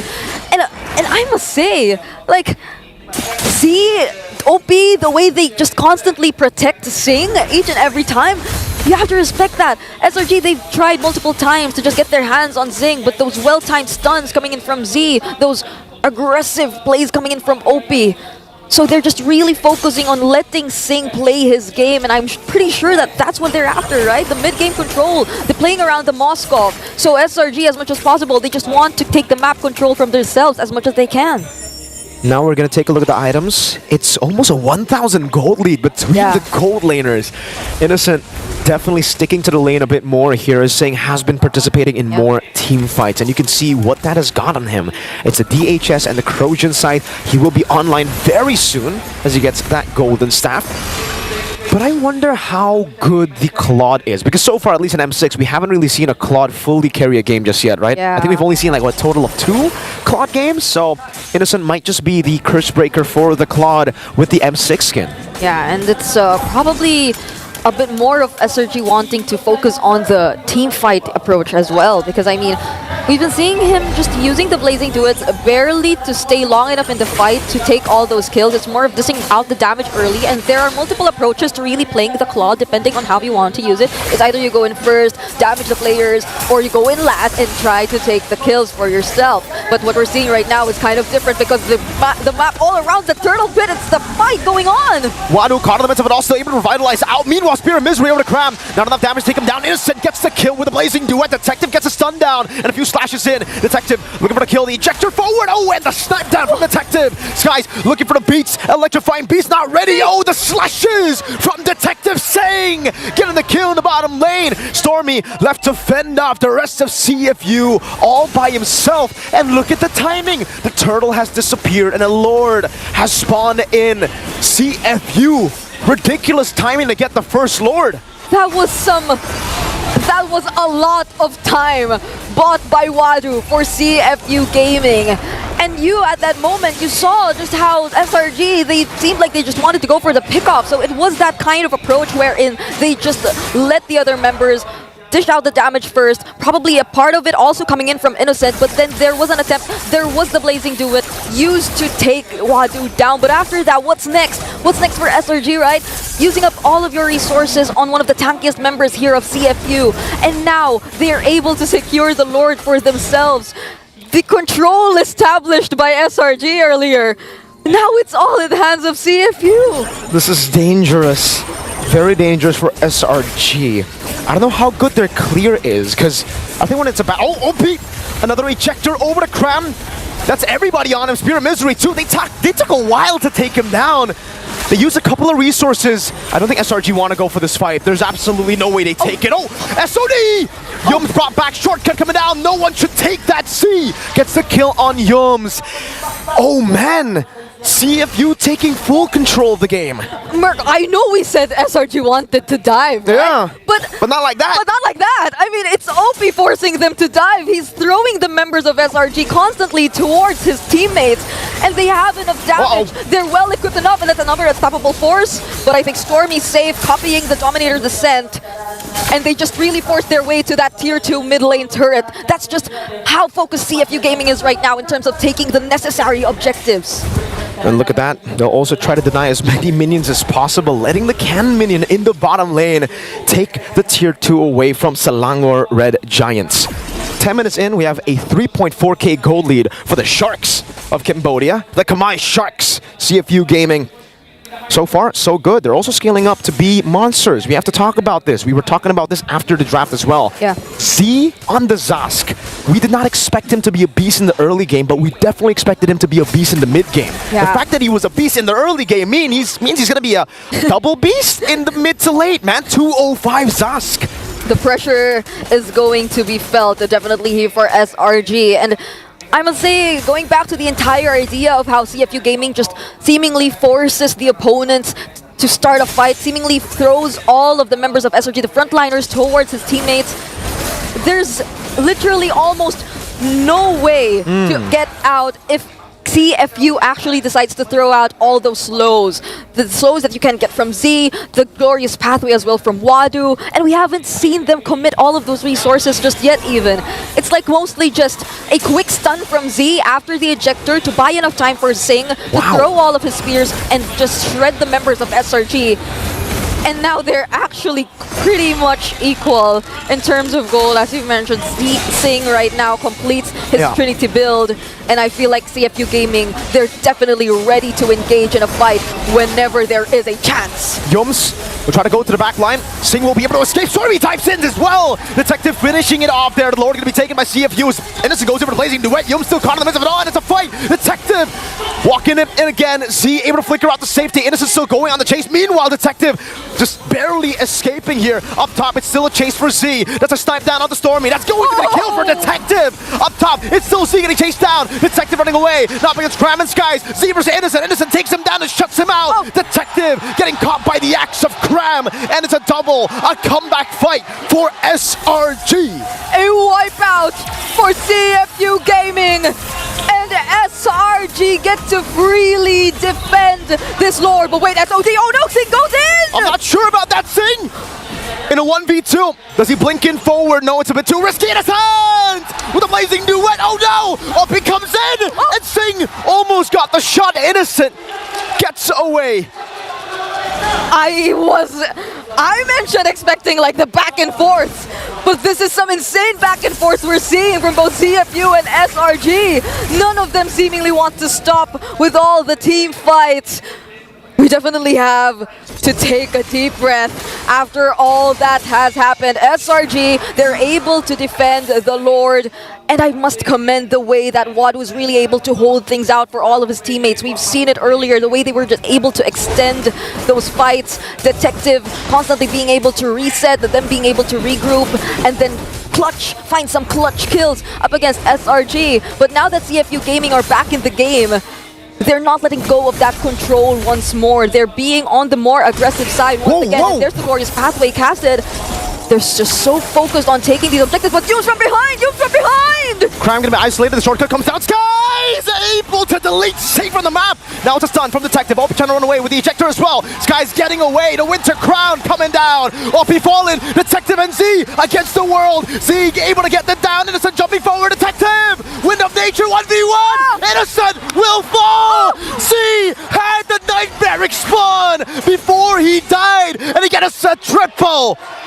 The passive from Z, even if he was taken down, it felt like a death that he was willing to accept because he was able to help Detective in that particular situation. If it seemed like Detective, does he actually want to go for this? He has one card minion alongside him, Mirko. The Crystal gonna be targeted down. 2 seconds for Yums. Sing shoots it out. CFU Gaming gets game number 1. The Sharks have swam through the depths of the trenches to get that win. And they swam well. They knew when they should risk the plays. They knew what to prioritize in this game. And SRG, it seemed like they weren't able to pull off the entire idea of their lineup. Let's hear from our panel. What do they have to say about this? Nightmaric spawn! Nightmaric spawn and the explosion of the Zask and everything united Cambodia gets first blood against SRG.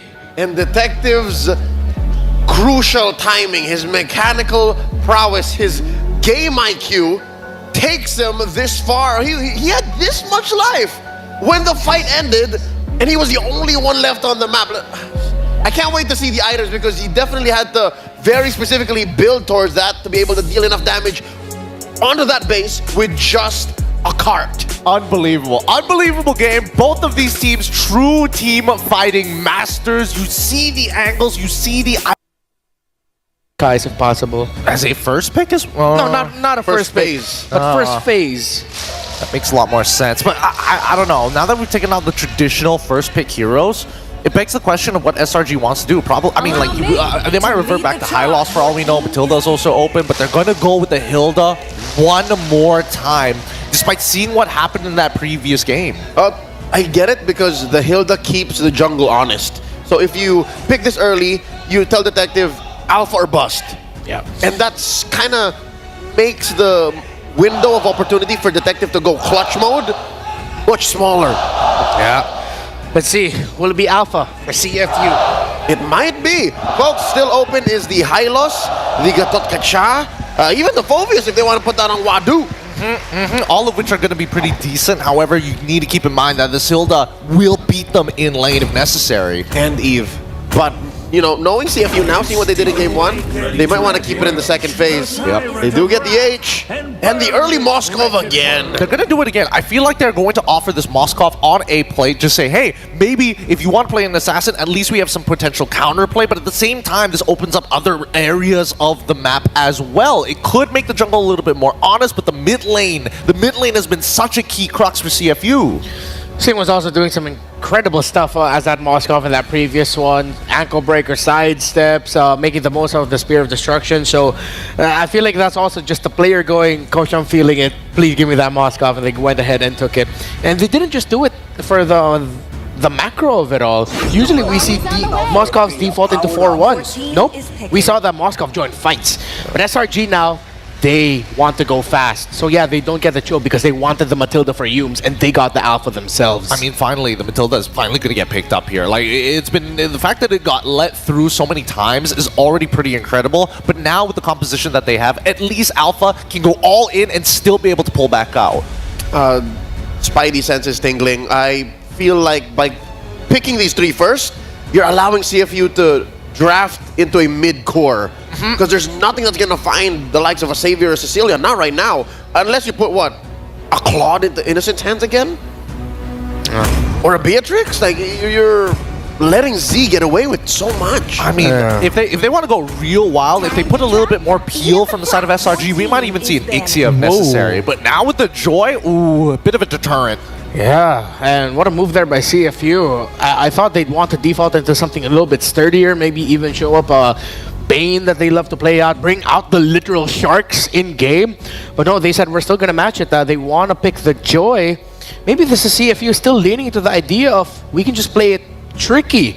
They don't want to play an honest team fight. They want to spread the attention of SRG, break their formations. But the biggest question when you're going up against a Matilda, the Alpha, the Hilda, is if you can even do that, because that's a very solid 3. It is a very solid 3, and now, oh man, CFU really smart. Banning out the Natan, they're trying to get rid of the self-peel and ways so that at least, hey, this Joy can get on top of you without any issues. Yeah, they're saying, Innocent, hey, you like those whatever's left kind of picks? You like playing Claude again? Maybe that's why they picked the Joy. Maybe this is now us seeing CFU's take on what we suggested for them in the draft. Think about Innocent and what he might pick up. They prioritize the Moskov. They can definitely go Joy. Now it seems like the last remaining marksmen that they could pick up don't have strong self-protect. Easy for the Joy to pick off. Just means that the gold lane side of the map is going to leave Cram isolated on an island on a Hilda nonetheless, right? And if the jungle decides to path on his side of the map first, that means at the very least he's going to be there to do nothing. He's going to have to go to the mid lane, and if he goes past that mid lane, he's going to have to sacrifice something in his own EXP. What if, let's pose an alternative here. Is there still room right now for SRG to go back into one of the strats in the earlier part of the second half of this year? What if they go Gold Ruby? They don't put their carry into the gold. They put it in the mid. Won't scale. No. Not with an Alpha in the jungle. Yeah. You can't do that. There's not enough damage. There's too many problems that need to be answered first. I mean, they're getting rid of the chip. They're also getting rid of the Zas. Yves is still open, though, and I don't think they mind playing into it because that means they could show the Valentina. So they're going to go with Vexana instead.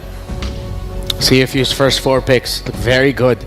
SRG, whatever these last 2 picks are, need to be something just massive to swing the draft in their favor.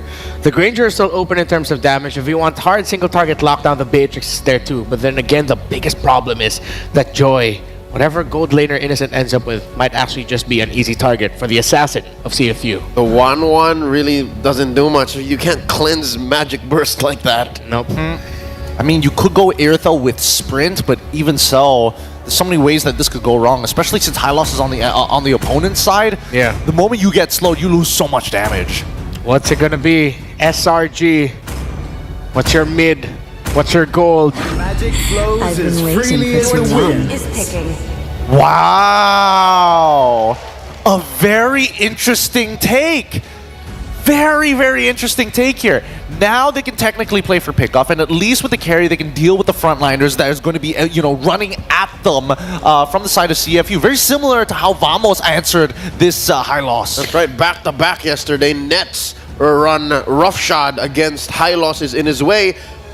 Is this hero number 71? I think it is. No, we already saw Veil picked up earlier. It already had the one pick. So it's 70. It's still 70. 70. Yeah. Was the last pick for CFU. If it's a strong, sturdy EXP laner or frontliner, as they pick up the Gacha, the carry, that was the read of SRG. They wanted shredders. Oh my goodness, what a difficult composition for SRG to play. They need to start snowballing with their jungle somehow and make sure they have control, because the team fights for CFU is nasty. The team that was expected to complete the Golden Road have one last shot against CFU. The Sharks have prevailed against the Red Giants in the first game of the series and are now at match point.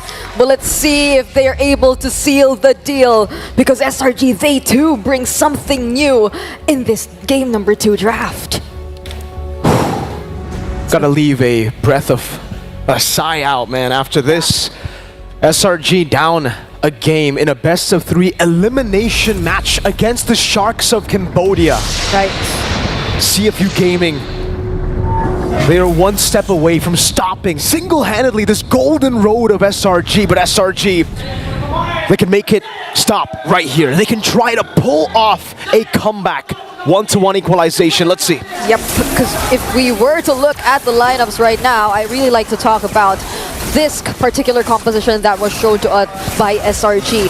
We know that the Mathilda Hilda, the Mathilda Alpha, those are the type of combos which you often see as a huge threat in terms of mobility, but they coupled it up even with the Veil, whose innate passive is actually mobility, right? So they can like just be moving so fast around the map even during the team fights. But I must say, the panelists have already mentioned it earlier.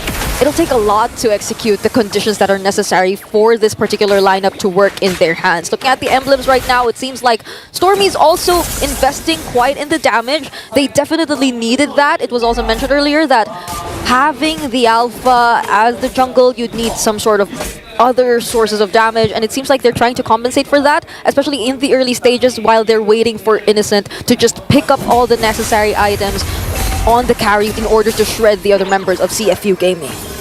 Let's take a look at the emblems here. This time around, it's actually a bit, well, actually way safer. We got so many tenacities, 3 tenacities for CFU Gaming. So I would say still the same level of aggression from CFU. It's just that, yeah, they have way more defensive emblems. They're more defensive minded. Did Detective get that? I think Skies was the one who actually secured that on the Alpha. It's interesting the fact that they went for the Gatot Kacha plus the Hylos, by the way, up against this kind of composition. Innocent up top on a carry, actually losing out against Sing on the Moskov. So already something different. OP will only now just pick up the Roam Boot. So the first 3 levels, he's actually been soaking in the XP and gold from the minion waves. An interesting take here for CFU Gaming. But all will be tested in this first turtle. Cram is doing signature Cram things, but it seems like the target is different. Sakai's actually wants to go for Wadu, pokes him enough to force out the Revitalize, but Detective though. They're gonna dive over. Great pick from Stormy, catching them.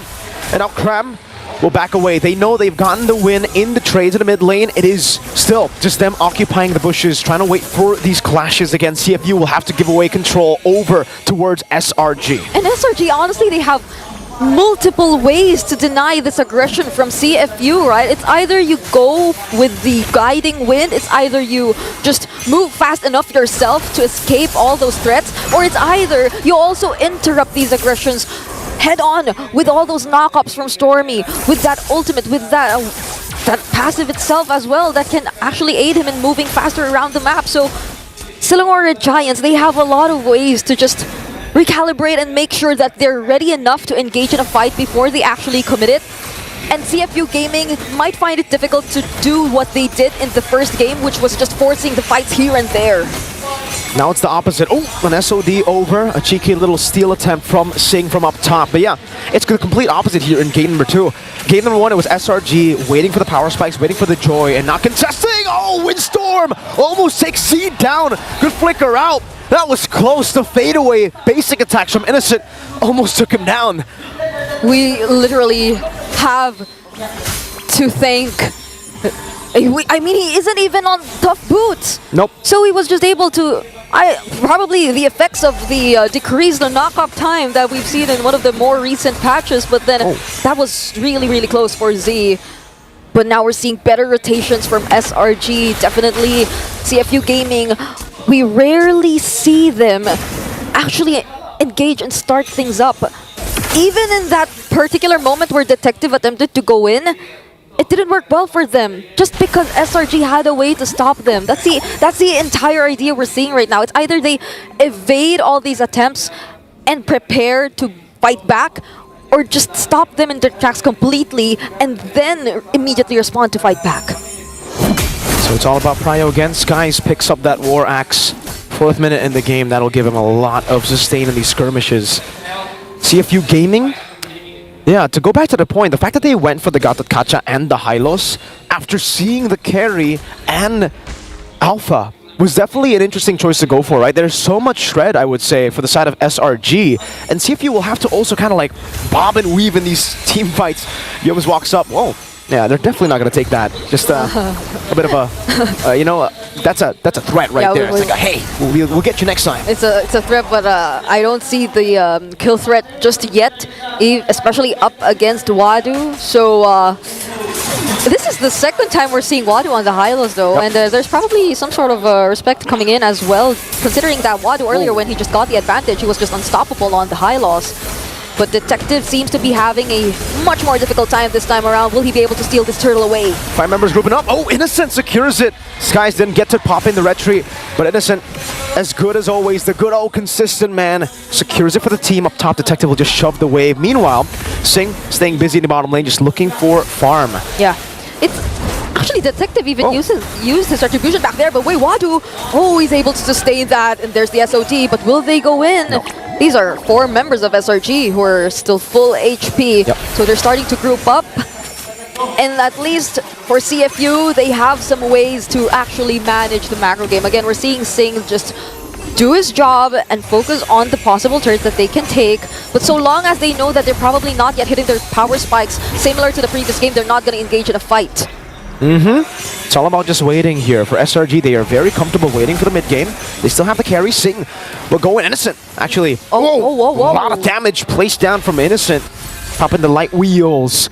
1.5k gold lead. CFU still holding on to their turrets here. Detective will just go and farm on the other side of the map. And yeah, it really is a battle of scaling almost, right? Right now, like SRG are doing a better job at it because they've gotten the first few neutral objectives, the first 2 neutral objectives to be exact, and they have more control. Yums, circling Eagle, Water trying to go in. Oh, the Purified doesn't matter at all. The Windstorm catches him. Spear of Alpha catching Water, could terrify down. OP will be shredded down. Oh, glorious pathway and a double revitalize to save OP from that skirmish. Detective is just farming. He shoved in the bottom lane already. Now he goes for the retreat in the mid lane, stopping waves from SRG to capitalize even more from that pickoff onto Sing. And I think that's one of the biggest differences we're seeing in terms of CFU Gaming's lineup right now, right? Earlier, they had a lot of means to just keep on protecting Sing, whether Selangor, Regis, or SRG was actually trying to attempt to take him down.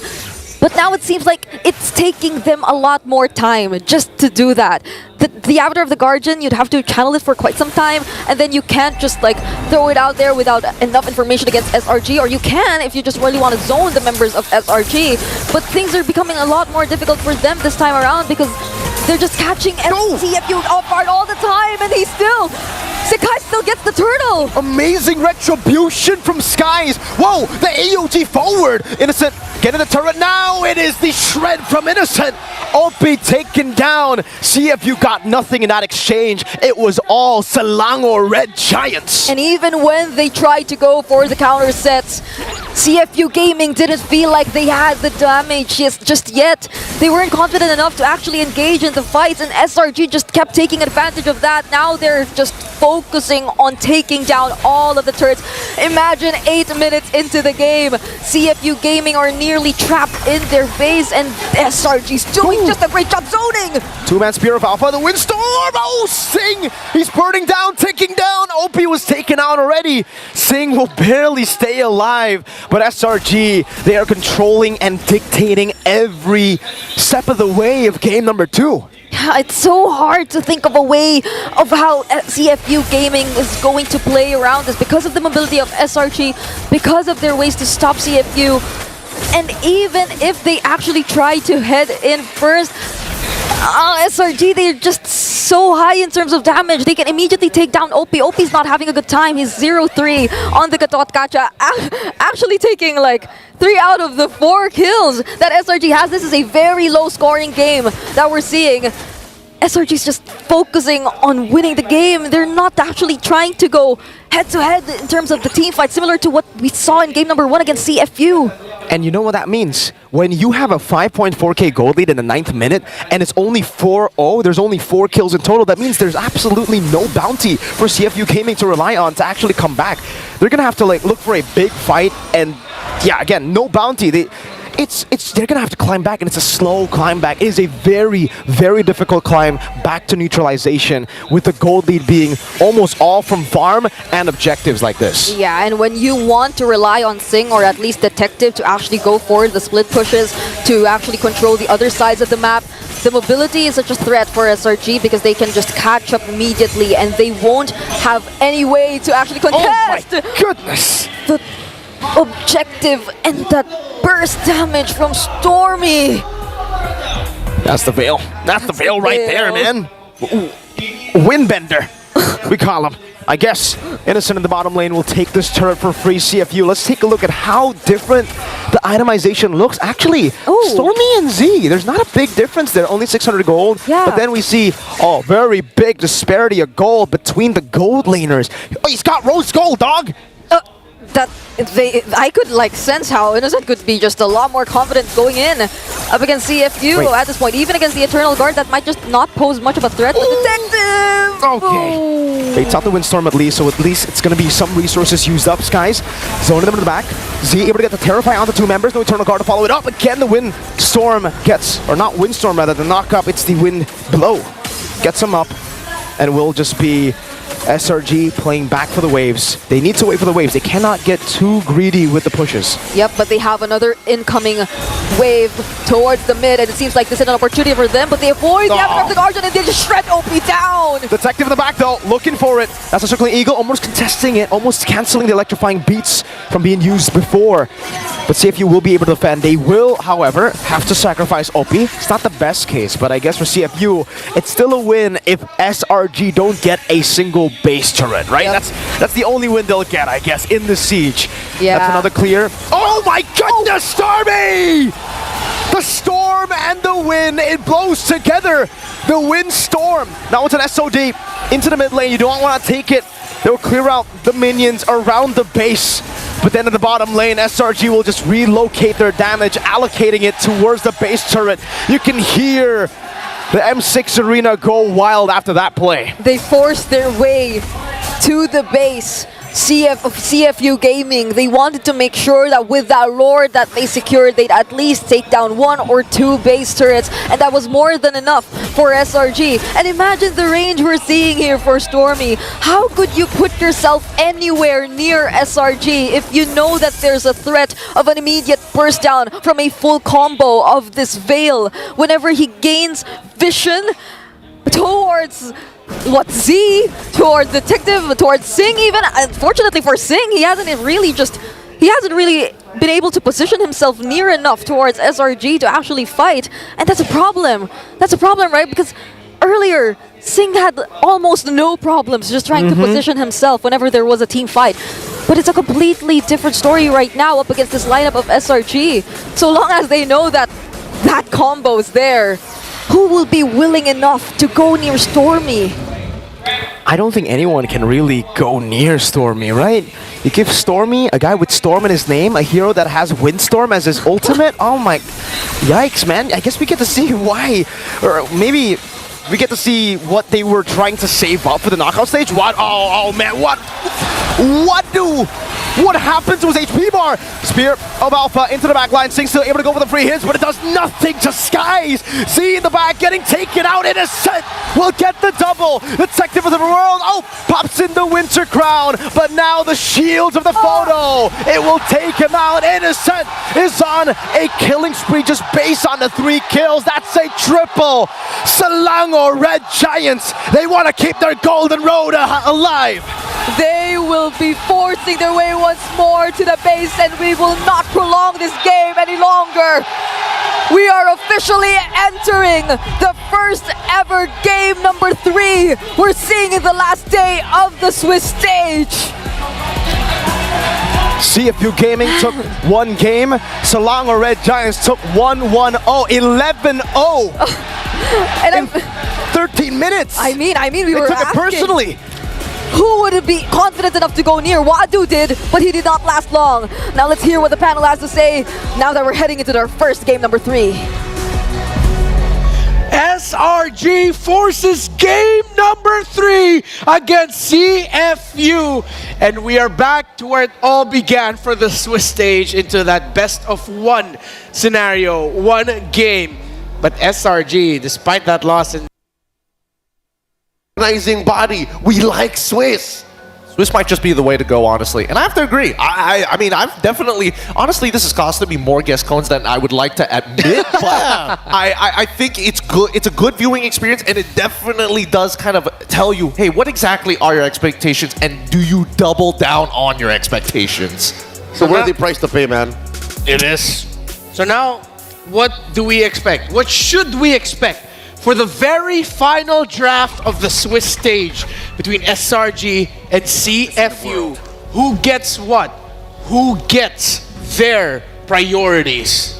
Find out. I mean, first things first. Let's see which side they decide to be on. It looks like CFU is going to be on blue side and SRG going to be on the red side. And the first couple of bans have already come through pretty quick for them. Fanny, Cho for blue side, and getting rid of the Jushin as usual for SRG. They can also get the Bruno now. Follow through with the first phase.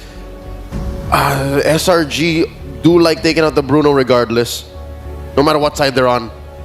Yeah, they still lean on the idea. The other suggestion here for CFU is, if you're not going to ban them until the... Are you going to pick it up for yourselves? Because you, since SRG have shown, they play that so well. And I feel like I've seen enough, even just from that one game, to say that, yeah, they have to ban it. Good thing that they did. Respect the Malaysian GOAT. All right, let's see whether or not there's going to be respect on the Bruno as well, coming in from SRG side. This is the very final ban here, and I'm expecting these first picks coming in from CFU side to mimic what we saw in game number 1. So I mean, it still could be a Suyo unless you have like a confident answer to a Bruno. Yeah, because assuming that this is a Bruno ban, you can trade off for Bluyo, or maybe CFU go Hilda first. She's still open. Also true. That's also a good point. But then you would rather just like lock in the alpha at that point. You don't care if they get Suyo, and then keep on playing with that oppressive playstyle that they saw in game number 2. Yeah. The main trades of Alpha, Suyo, Hilda, Phoveus, Hylos. Yeah, those are the ones you have to watch out for as SRG removes the Bruno. So the heroes that we just mentioned now is the active trade. They go Suyo here, so SRG are open to go for the Hilda, the Alpha yet again. So talking about the previous game's respect bans that we did see initially from SRG, Zask is something that they have to keep in mind if the the draft starts looking a little similar, or maybe they might just devolve back to what they're used to, comfort picks, and then they see from what point that they need to pivot once we get into the second phase. Talking about pivot, SRG seems to not prioritize the Hylos as highly anymore. This could be Hilda X. Don't need to rush the Alpha. That's true. So it is Hilda X, and it's the Eve. Hilda Y. Yeah. I like this. I like this a lot. Because Yves wasn't initially picked up, but at the same time, it just means that CFU can instantly lock in the Valentina as a response towards it. Yeah. Both doing very good. I can steal the RWM, and I can kind of keep Hilda at bay at short periods of time. I like the Valentina paired up with maybe... I'd lean more towards the Hylos instead of the Gatot Kacha. That's fair. Plus the Valentina would turn off. If ever Yumes ends up picking the Tigreal or the Edith, you already have one of the best answers against those two heroes in the Valentina in your hands. Oh yeah, and you technically soft block the Edith. Yeah. Because you steal so much, it's just such a huge threat. I'm with it. Z, do you have the Valentina? Hylos, Valen. They could sub the high loss for something else, but that's just my personal preference. That doesn't sound like a Valentina. Oh. Glue 1-1. What an interesting proposition that CFU has proposed. Again, they're doing the same thing, but instead of the Moskov, they're doing it with the Wanwan. There is counter picks for SRG, though. It's very similar to game 1, wherein they totally swerve us. Because we were also looking towards the same direction, and then they just go, yeah, you know what, we don't care. We'll pick up the XP laner and a strong gold laner. Are you into this? Because at this point, I'm expecting the Irithel to come out from the side of SRG. And unless CFU has a direct answer towards it, I think I might have just preferred... No. The high loss has gone into... Oh, they go into the joint. They're trying to replicate previous draft except with an RWM on Eve? 38% win rate on Joy for the entirety of the M6 World Championship. That's what they decided to go into this with, going into the second phase.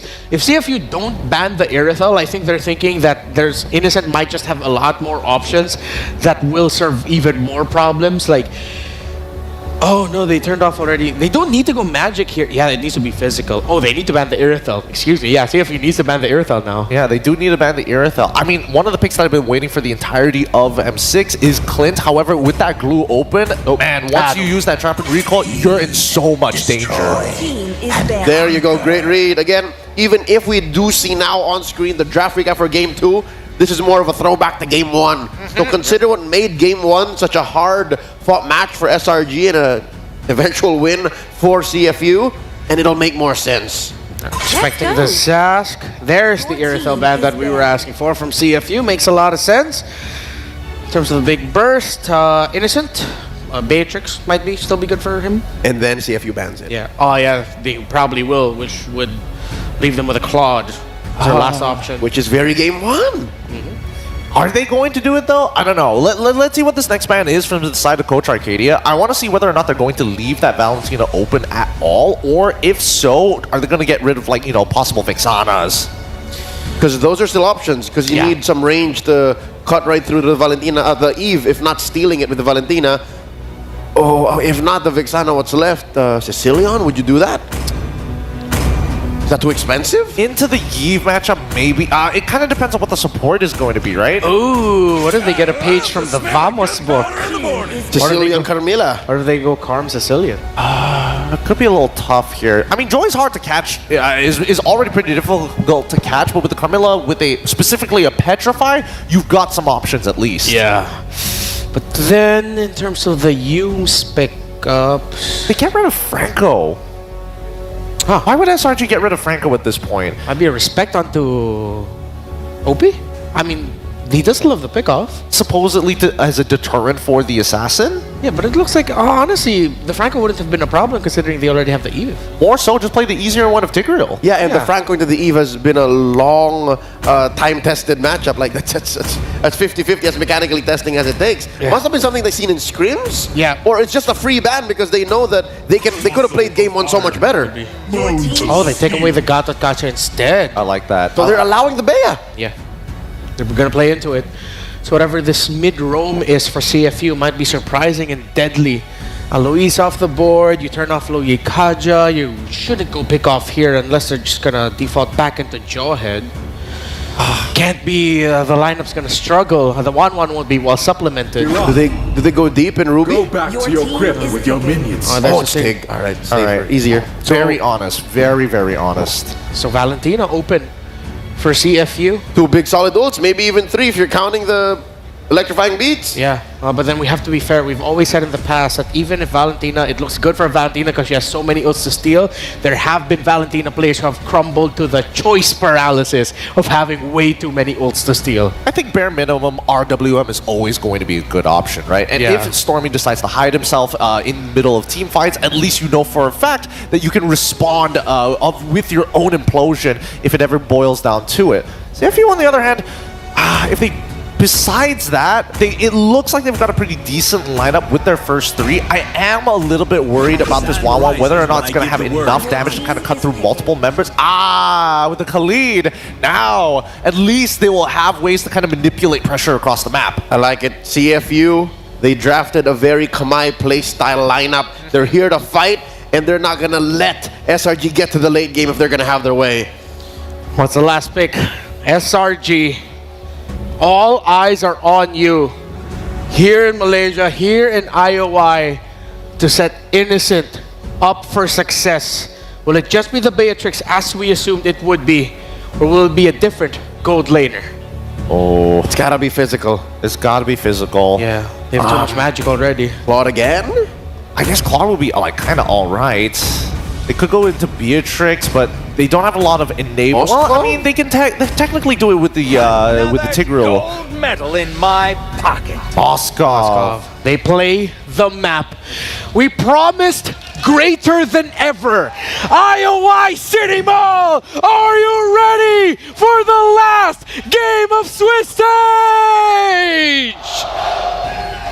As they thunder for SRG, let's pass you on over to Mirko and Brigida.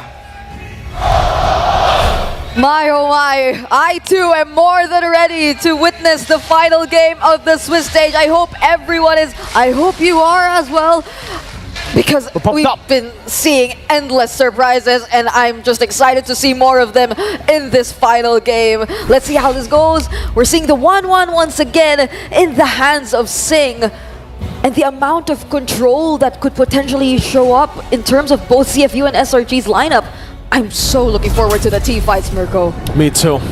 Ladies and gentlemen, we're gonna get into the final game. The final dive into the Land of Dawn for the Swiss Stage. Here it is, SRG versus CFU in a best of one. Yes, it is 1-1, so it'll come down to one final game. Who will have the upper hand in this crucial game? We're seeing Z once again on the Valentina with a brave smite. We'll see more of it when we show up our emblems later on, but I am expecting at least a much more aggressive approach in terms of CFU playing the early game. One to be expected for the Khalid and the Valentina, more so now that it seems they're kind of banking on the sustain, on the tankiness and the innate tankiness. It's even tenacity that they're trying to pick up here for Z, but Sekai is okay. Sing is able to avoid that. Good damage down from OP. Master Assassin, Weakness Finder. Detective already invading an enemy jungle. Sky's gotta be careful. Detective is gonna be walking up as well. So snipe down, a bit of poke. Sky's goes with the Retribution. OP caught in the bad spot. Still able to escape. Detective gets level 4. Steals away 2 camps almost, right? Like the little one from that top camp. Yep, that's great vision provided to OP. Great information and a very decisive first rotation from CFU Gaming. I mean, we've seen it first from SRG, but like that was way before Sakai's even had his level 4. So he didn't have his ultimate even when he attempted to go for Sing. And he was able to dance around all those dashes, so they weren't able to necessarily poke him down. They're managing the gold lane pretty well, but now let's divert our attention towards the EXP. A lot of players are here, and once again, they steal another jungle creep. So now, Detective is ahead by 1 level up against Sakai's. And OP is doing a lot of damage onto Yums. Well, the panel already mentioned they will be able to actually manipulate the Prio and a lot of the lanes with the Khalid, and that's what we're seeing here. Water level 4 will try to go on to Stormy. OP trying to zone away Skies. Detective, oh my goodness, the shove and the bonk. First blood to Cram. Retribution on point. OP going to be caught in the electrifying beat, still able to flicker out. Wadu split to escape. An early win for SRG. Wadu isn't here. Why don't we just go in and look for Detective? And it seemed like that was the plan for SRG. Just overwhelm Detective with all the ultimates available, even when they knew that he had an advantage in terms of level, in terms of retribution. They were so sure of just focusing on taking down the heroes, but Sing, he is alone. Gets his level 4. But OP's there to support him in some ways, but they use the implosion onto OP! He dashes into the implosion. Z caught in the RWM. Selangor Red Giants 3-0 start to the game. They just get to distract the other members from that potential gank. But there could have been better ways to deal with it, not by allowing themselves to die, and now there is a clear lead in the hands of Selangor Red Giants. Cram just doing usual things, but now, Raging Sandstorm in the face! And there's a stack of the crossbow attack, but they flicker away! Crossbow attack, not enough to take Yums down, not just yet. Sing, no damage. Yums able to get away with all of the crimes technically he's been doing over to CFU. That implosion, Z walked into it. I think, well, he wanted to obviously get the implosion back to SRG, but the timing was off. He got caught in it and he was forced to purify. And I mean, who would have thought that they would be just using the implosion onto just OP? But it seems like every kill counts for SRG, and yet another kill is taken 4-0 for their early, for their like less than 4 minutes, at least a kill per minute for SRG. Everything's going wrong for CFU Gaming. Everything's going right for SRG. Z with the steal into the implosion again. Even the panel was saying, you know, the reliable ultimate to take would still probably be the real world manipulation, but he's been banking on these plays, man. I don't know. Me personally, without a flicker on the Valentina, it's going to be hard to get the implosion down. Yep, and I was actually wondering about the first rotation shown to us here by CFU, but now let's focus first on how they're able to take down that turtle. And going back, it seemed like prior to the turtle, they made Wadu go to the mid lane, right? And then OP was like supposedly getting his level 4 towards the bottom lane, but it seemed like he had to respond immediately to the pressure that was thrown at by SRG. So things didn't really like work out for CFU for that first turtle. They weren't able to set up their XP lane in order to zone the other members and protect their crucial heroes. And at the same time, OP wasn't able to get his level 4 just yet. So like SRG, they're just able to take advantage of so much factors that went wrong for CFU. So now they can definitely play the macro game. They can definitely just engage as much as they want. And honestly, for SRG, Sky solo kill! Wadu assassinated the glue, the tanky member, the guy with Brave Smite. And now Cram, big bonk! Is OP an assassin or a roamer? Cram just did that much damage onto OP.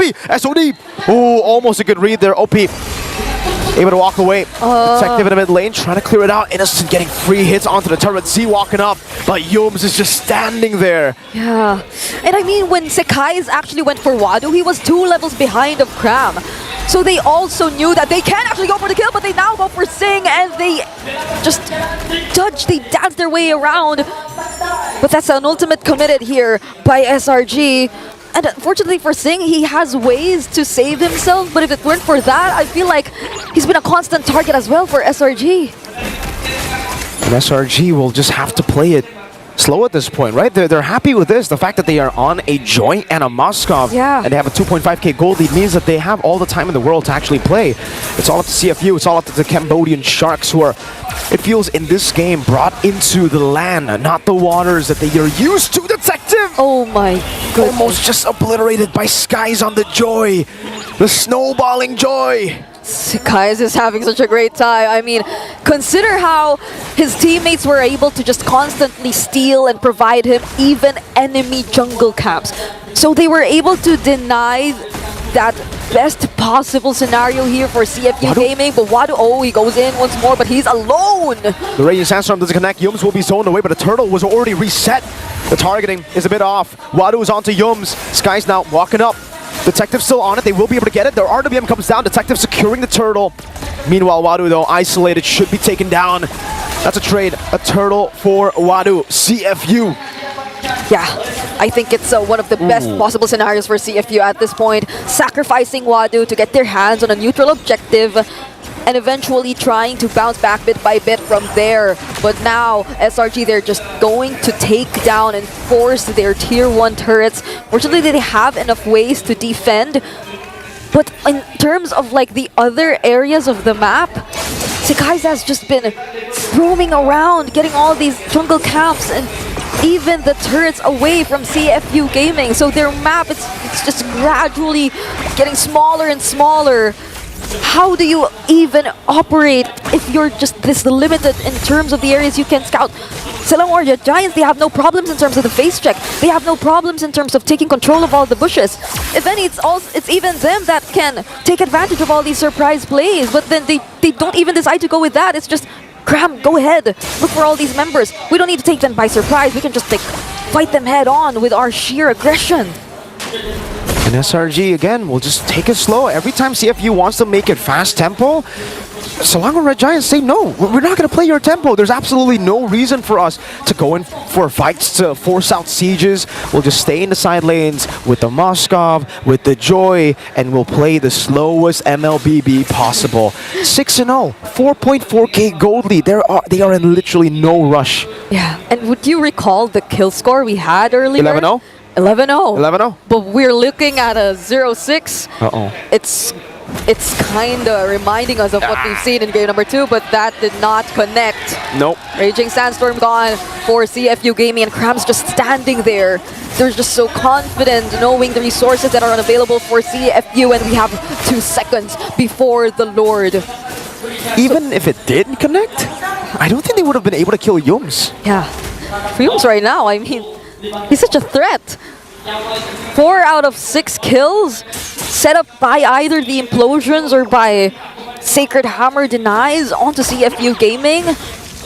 And this is a 2-level gap we're talking about between Detective and Sekai. So how would you be as confident trying to contest this potential objective that we're seeing right now in front of us? Right? I mean, even if Wadu decides to, once again, go for the interruption, I mean, he's doing it right now, but he's poked really low. Stormy! What was that? Kram gonna be isolated, the crossbow tank flying down. Skies will be targeted next as the SOD connects, but Skies is able to dash away. Sing's walking into him. Whoa! Sing with a double! Innocent walking in, or teleporting in rather, with the SOD. The angle for CFU has emerged. The window of opportunity out of nowhere. And CFU, OP! It seemed like it was just all part of the plan. That Raging Sandstorm that did not connect for the 2nd time in a row was just meant to disrupt everything that SRG would want to plan or set up for themselves. They eventually got their hands on the Lord, was not able to allow Stormy to just use the RWM to provide the space for SRG, and they just accompanied Sing, looking for the stacks of the crossbow of Tang and taking down 2 members. Now they are gaining gradual access to SRG's base. The first 8 minutes of the game, it was a 5,000 gold lead for Selangor Red Giants. Yeah. It's gone. The first 8 minutes of the game have just been deleted by a big Sing play with the Wanwa. Now they are on the momentum with the Lord up top. They're threatening the tier 2 takes up top, and the gold lead is completely gone. It's actually towards CFU now. It's like they were just okay with all of the turrets that were taken away by Sekai's in the early game, because they knew that they just needed one crucial play. Skies. But Sekai's, they'll be chasing after him. Detective walking up. Sky's still able to dash away, but he has to make a miraculous escape here. All the members are chasing him down. Sing, does he go for the Inspire? Oh, Sky's found out by Detective. He took out his magnifying glass for that one. They were able to at least not allow any further damage and casualties in terms of the map. The bottom lane was slightly shoved, but that doesn't mean CFU still not gonna force taking down this tier 2 turret. They definitely just want to leave the base turrets for SRG. And this is Sing's time to shine, you know? This is the moment where you already expect Sing to be high in mobility enough, to have a high attack speed enough to actually dance around the members of SRG, even if they try to attempt to look for him. And at this point, I wouldn't say that he's the target you want to look out for if you were SRG, because he has a way to survive, all the more now that he had his hands on the Rose Gold Meteor. You gotta say it right, Brigitte. Rose Gold, dog! They got the Rose Gold, dog! Rose Gold, dog! There you go. That's how it... Okay. Got the Rose Gold. SRG still trying to fight for this purple buff. They gotta be careful though, because he has the implosion. Not a single... Oh! OP Raging Sandstorm, 2 members! Oh, implosion! From C! Now the combo, crossbow tag! From Sing over to Innocent.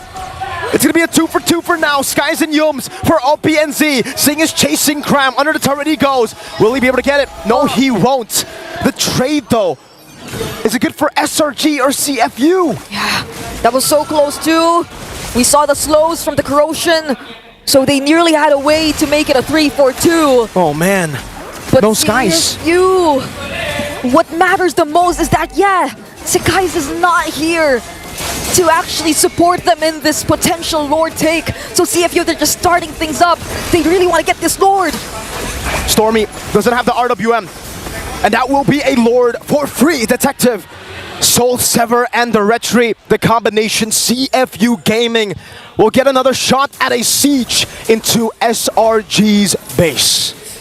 And I can feel the confidence. I can feel it from CFU. I was just mentioning it right now, but the camera pans to OP, and he's been showing us these recalls since, I don't know, the 8-minute mark when they just did that one big play where Sing was able to get an advantage. So now they're in the lead, Virgo. They're almost 5k ahead of SRG. And fortunately for them, they have the real-world manipulation.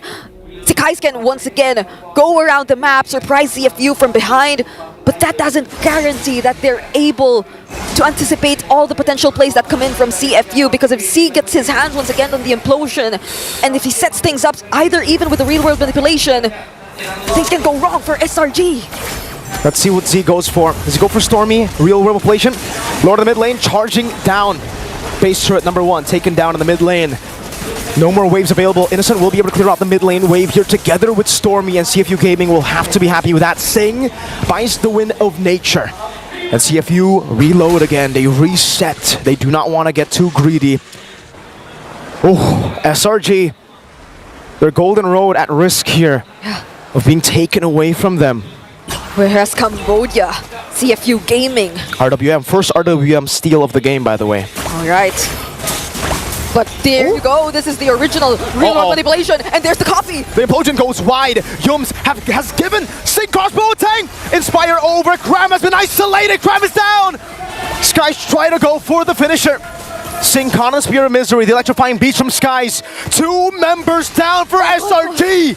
Okay, OP, he's very low, but it seems like he wants to go for it. Z pokes Stormy down, but the crossbow of Tang, they get the stacks, but they don't have it anymore. So they just be careful, but the SOD! Okay, Innocent goes in! Innocent walks in, Stormy! Goes in for the kill! With a nature from Innocent, Detective walking in, Innocent! With a maniac! Sing versus 3. Now Innocent jumps in, he goes in, Sing to win a crown! Solala Red Giants will keep their golden road alive! And just like that, they go straight for the base! CFU Gaming, no one is there to defend! It's over! It's over for the Sharks! SRG are still on that road! The Cambodian Sharks have been taken down! Welcome the final team to the knockout stages of the M6 World Championship!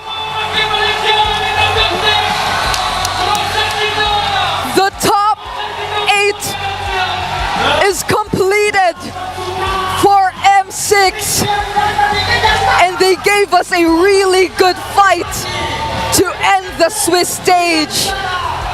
We have to give it up for CFU and SRG for bringing us this fight, this intense fight we didn't know would go this far. Innocent, if all else fails, you've got Innocent every single time. They make Malaysia so proud once more. Let's break down what happened in that final game together with our panelists. In the road to achieving your dreams, you have to break some. In the theater of dreams, that is the M Series. Another banger and another historic moment delivered by Malaysia! Congratulations to Selangor Red Giants, even though CFU literally took them to the limit. This was their own little rendition of that 7-game series against Falcons AP Bren, and this time in a more compact package, down to the wire. What was that? 70-80% of game 3, it was CFU in control, and then suddenly, in an outplay of the century, SRG just finds every single member of CFU, wipes them out, and says, not so fast, not on our watch. I can't believe it. I can't even say it on a technical level anymore. It's just the way that they play. Team fight perfection from both sides. Somebody eventually has to break, and I think that CFU should not, honestly, should never have their heads down anymore. So much respect for this squad. So much respect. Big, massive respect to CFU Gaming and what they have done. They will get their moment to bow. Malaysia even showing them respect because everyone here were on the edge of their seats. What the Kamai Kings have done, they almost made it into the knockouts. So close. So close.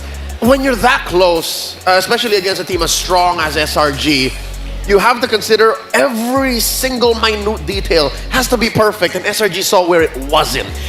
Before we hear from Selangor Red Giants, let's toss you on over to Rose with CFU for their final bow.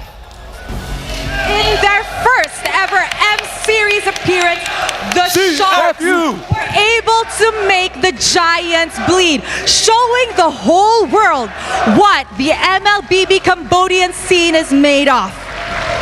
Guys, you guys were amazing. The Malaysian crowd agrees. Unfortunately, your quest to be greater than ever ends here. But fret not, this loss is just a setback. The entire world is looking for your comeback next year. CFU Gaming, you may give your final bow in 3, 2, 1. Ladies and gentlemen, CFU Gaming.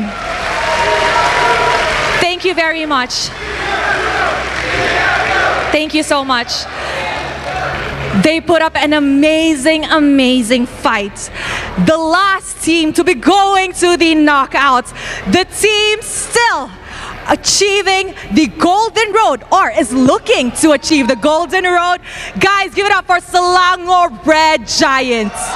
Coach Arcadia and Ozora Vecchi.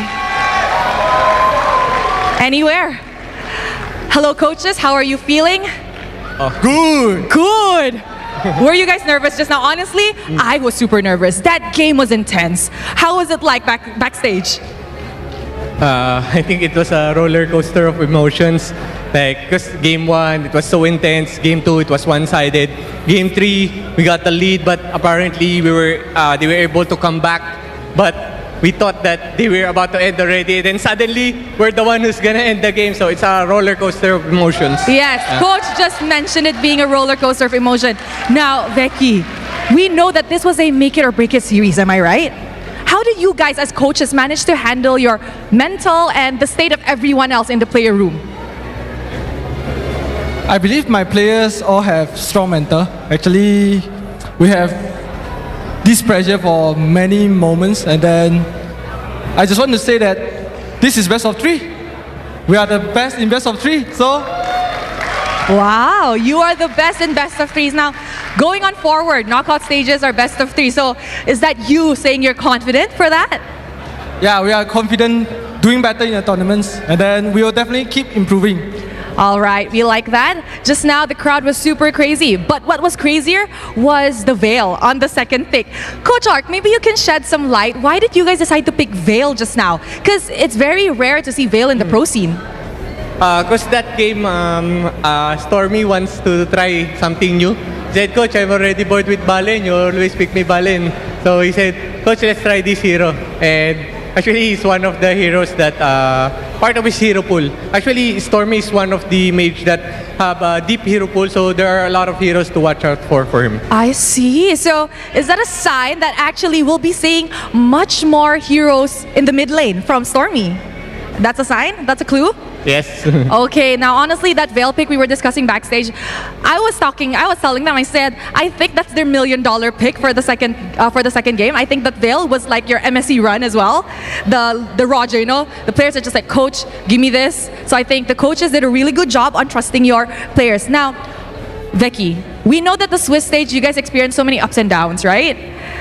How would you rate your performance this game? This match specifically, your do or die match? This game, in the last game, in the last pick as well, I told Innocent, we are gonna give you these 2 heroes, pick that one, that's gonna carry us to the KO stage. Oh. And then he did. He really did. He made the promise and then he executed it. I see. So you gave him a choice of 2 heroes and then he picked from there. Okay, you know what? The boys and their $1 million picks, especially when it's a very crucial moment, I feel like it does come up, because sometimes maybe it's, I don't know, maybe it's because of the pressure. Sometimes the coaches can't really see the bigger picture too. It's really important that they have an open communication. Now, Coach Ark, maybe a final word because the entire Malaysia is celebrating today. 2 Malaysian teams has made it to the knockout stages. Anything you want to say? Okay. First of all, thank you for everyone that went here to support us. And also, props also to all the teams that joined the Swiss stage. I think this M6 is really competitive. So I want to give props also to all of those teams. And then to all the fans, thank you so much. I know our Swiss stage was not smooth sailing, and a lot of people, Coach, please ban Bruno. Please ban Bruno. So just want to say thank you guys. Without your support, we won't be able to make it to the knockout stage. So going to the knockout stage, we're promised that we're gonna give our best. So thank you so much. Thank you, guys. Thank you very much to Coach Ark and Becky. Promises has been made for the Malaysian team heading on to the knockout stage. So before we wrap up our Swiss draw, let's throw it back to the panel to break down what happened in this amazing match up against CFU Gaming.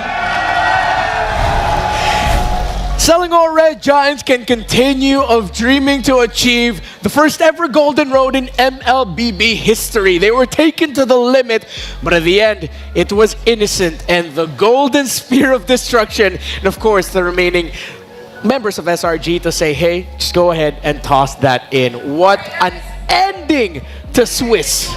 Dreams of the immortal run can still come true, and I'm happy to hear it from Malaysia's favorite son himself. We will ban the Bruno. You asked for it, and they did. All 3 games, whether they're blue, whether they're red, they banned the Bruno, and I think this is one legit way to make that gold lane matchup all the more fair. Before anything else, do not forget, at the end of this broadcast, we will have our draw for the knockouts. So we're going to be seeing the matchups, the first set of matchups for the knockout stages. Back to the announcement.